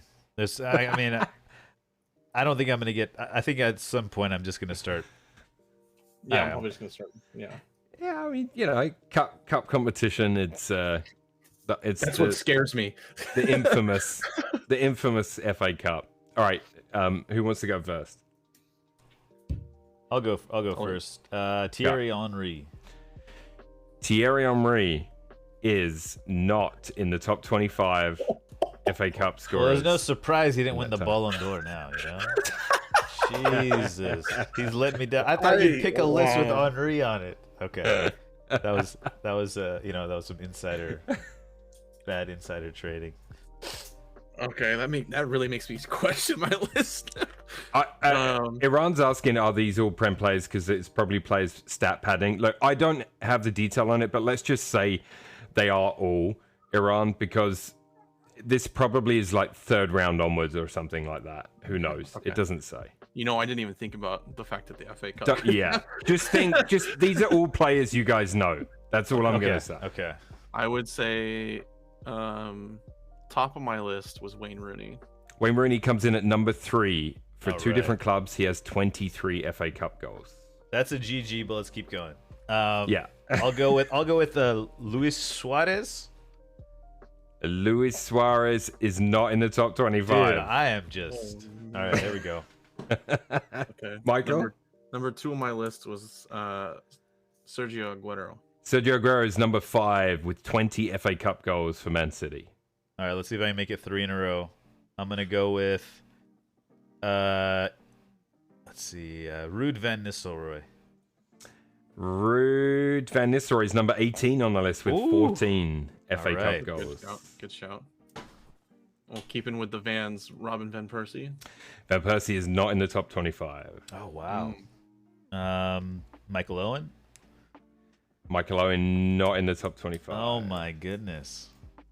Hazard, Eden Hazard. No Hazard. Drogba. No Drogba. What the? Okay, see, I'm picking a lot of names from the last list, basically. Yeah, I can see Yeah. that. But at the same time, Henry, Suarez, Drogba. Yeah, and Arsenal decent are guesses. Arsenal are the most successful FA Cup team in England, so it's not a bad bet. But yeah, I actually had a shout for Vieira. Vieira is not in the top 25 either. Okay. Let me know when you guys are giving up, and I'll just read some out, 'cause there's some great ones. Lampard. Lampard is number 1 on the list with 27 FA Cup goals for 2 different clubs. Jesus. What about El what the Nino, Fernando Torres. Torres, no. Damn. Other name in my head was Steven Gerrard. That's what my other Stevie name was. Yeah. G is... I'm sure he's on there. Hang on a sec. I've just lost him. might. Steven Gerrard's 17 on the list. 14 FA Okay. Cup goals. Okay. Yeah, I'm out. I've just got a couple more names. So I've got Mohamed Salah. Salah is not in the top 25. Damn. Ryan Giggs. Neither is Giggs. He's got to be close, though. Andy Cole. Andy Cole is... Andy Cole, for 5 different clubs, 15 goals in the FA Cup. Okay, is Jermaine Defoe on this list? Hell yeah, he is. He's number 4 Yeah. I can't with believe 22 goals for 3 different clubs. Is I love that guy. No, you said Premier League anyways. Mark Hughes. Hughesy, not in the top 25, as far as I can see. Sheringham. I mean, I could just throw Yeah. names out. Teddy's in there, yeah. He's number 6 with 18 for 5 different clubs. The last 2 names that just came to my head would be Bobby Firmino Not in the top 25. and Jamie Vardy. Vardy isn't either. To round out the list, Alan Shearer was 23 goals in, for 2 different clubs, Blackburn and Newcastle. You said, other than that, you got the top 5. Peter Crouch, obviously, 6 I was different going to clubs. say Peter Crouch. 18 goals, yeah. Darren Bent's in there. I mean, he played for 6 teams. Ollie G, 16 goals in for 2 clubs. Lukaku, 16 for 3 clubs. Lukaku. Harry Kane. Maybe one of you said that? I can't remember. Robbie Fowler's in there. Anelka, 4 different clubs, 15 goals. Robbie Keane is in there. Ija Gudjonsson. CR7. Oh my God. Scholes, Yeah, 13 goals. Yeah. He does score goals. He loved a cup goal, I think. Yeah. Kevin Davis. I don't know if you remember him. No. Bolton Wanderers, amongst other clubs. Was Sturridge on there? Sturridge. Oh, yeah. Sorry, General Klappistan. Sturridge is not in the top 25. Yeah, he's not in the top 25. So that was just the top 25 of goal scorers in the FA Cup, since the Premier League's inception. If I went all time, there's some names on there that I was saying that's a massive list. it would be crazy, and the website's not responding right now, so that's great. There we go. That's it. Awesome. Well, we're just about hitting 2 hours there, boys. Yeah. Good job. Yeah, nice. Anything coming up this week? Any highlight of the week you guys want to talk about? What have I got? I had a busy weekend, so I played Days Gone last night instead of F1 Manager, just because I wanted to continue my playthrough, and I'm really enjoying the game. McLaren Season 2 will come to an end this week, tomorrow night and Thursday. Apart from that, that's about it, I think, at the moment. Nice. Michael, anything coming up on the stream? We're in season 5 of Aston Martin, the F1 Manager. I've reached that point where it's the season's a domination now. So I won't be playing that deep. It takes a while to get to that domination point. So I just have too many irons in the fire, video game wise. Yeah, I've started just fast simming through some of them, so I'm getting like 3 or 4 races a night now. Yeah. But I'll either start a new one with that just to be a little bit more challenging, or there's a couple new games coming out that kind of piqued my interest a little bit. So did either of you play Stray? No. Is that cat game? Yeah. It went on sale on Steam, so I grabbed it. I've just, sometimes when games are on sale, I just grab them, shove them in the library, and forget about them. And then like a rainy day will come along. Yeah. It looks cool. You played it, Limba? Any good? Fun? Yeah, I don't know. I like having things to play through. So once Days Gone's finished, I'll see where I'm at. But I get Horizon. Dude, Days Gone I'm enjoying it so much, man. It's so good. I really like it. I really like it so far. Yeah. Okay. Yeah. Nice. I went surfing on Saturday for the first time in a while. Got in the ocean. It was nice. Yeah. Nice. My buddy had a panic attack in the water. It was a blast. Oh shit. Yeah, it was pretty fun. I mean, it was. The panic attack wasn't fun. It wasn't fun, but it was just a wild day. Just weird stuff happening. Red algae in the water, but it was fun. I'm not like an avid surfer, but it's really a hard workout, right? Yeah, it's a good workout. Yeah. But my buddy's like almost a professional surfer, so he took us out and nice boards, like personalized for each of us and stuff. But it was good. Nice. Good. Nice. There was also women's college beach volleyball on the shore as well, so that's cool. Yeah, excellent. I love this. Sounds like a good weekend. Yeah. Let's see. Do we have a quote of the week? I'm trying to think about a quote of the week. No. There's one small thing. I read this book, and it was talking about how, just follow me for a second. If you're sitting in a room and it's 25 degrees in the room, and on the table there's an ice cube, and every couple minutes the temperature increases 1 degree, right? You're working, and it's becoming 1 degree harder.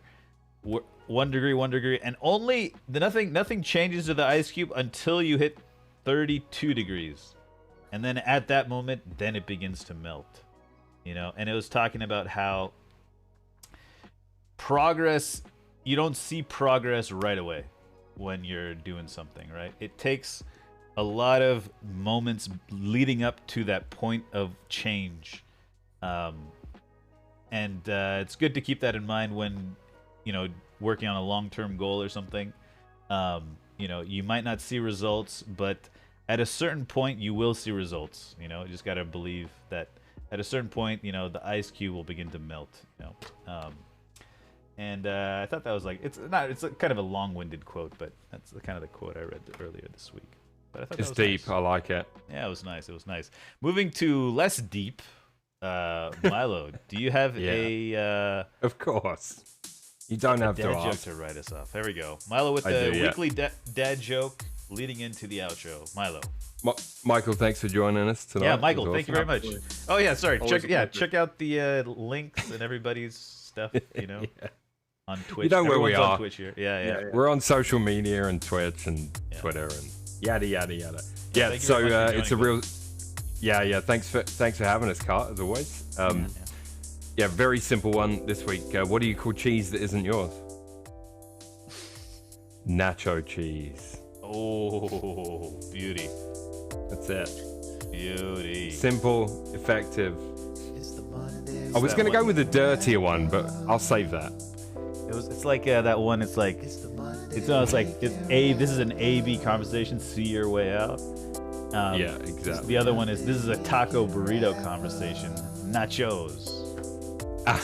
Nachos. See, Give I me like all that. nachos. That was great. Dad jokes for the win. Nothing's gonna make me laugh harder than the pecking order. Yeah. That's a Norm Macdonald joke. I don't know if you know Norm Macdonald. Yeah, R.I.P. Yeah, R.I.P. Man. All right, guys. Well, guys. what's up next for football anyway this week? Oh, we got? Tottenham United. Yeah. It's Wednesday. I Ooh. forgot to Yep. totally mention that. Tottenham United. Hoff We have versus midweek Cart. games. Yeah. Maybe that's why Hoff went out of town, you know? Arsenal doesn't have one. We have a break. You have a break. Yeah, you're you're on supposed to 10 play games right City. now, No, right? you have Europa League. You have Europa League. Yeah, okay. But we have so we're gonna have a game in hand. City gets the week off. There's That's games. what happens. There's games Tuesday. I don't know, midday for us. Yeah. Yeah. Not anyone MLS that- playoffs are happening as well. How atrocious are the Whitecaps? They're not even in the playoffs. Yeah, exactly. I just We got eliminated last day, and by a team that got eliminated in the playoffs. Hockey started up as well, right? Hockey's Yep, Oh, yeah. hockey, Yeah, it has. First full week, yeah. There'll be games on in my Discord. nice. Wait, Wolves Um, played twice this week. They play today, or Tuesday, and then they play again Sunday. So I guess Well, I it's think technically yeah, next week, but NBA starts as well.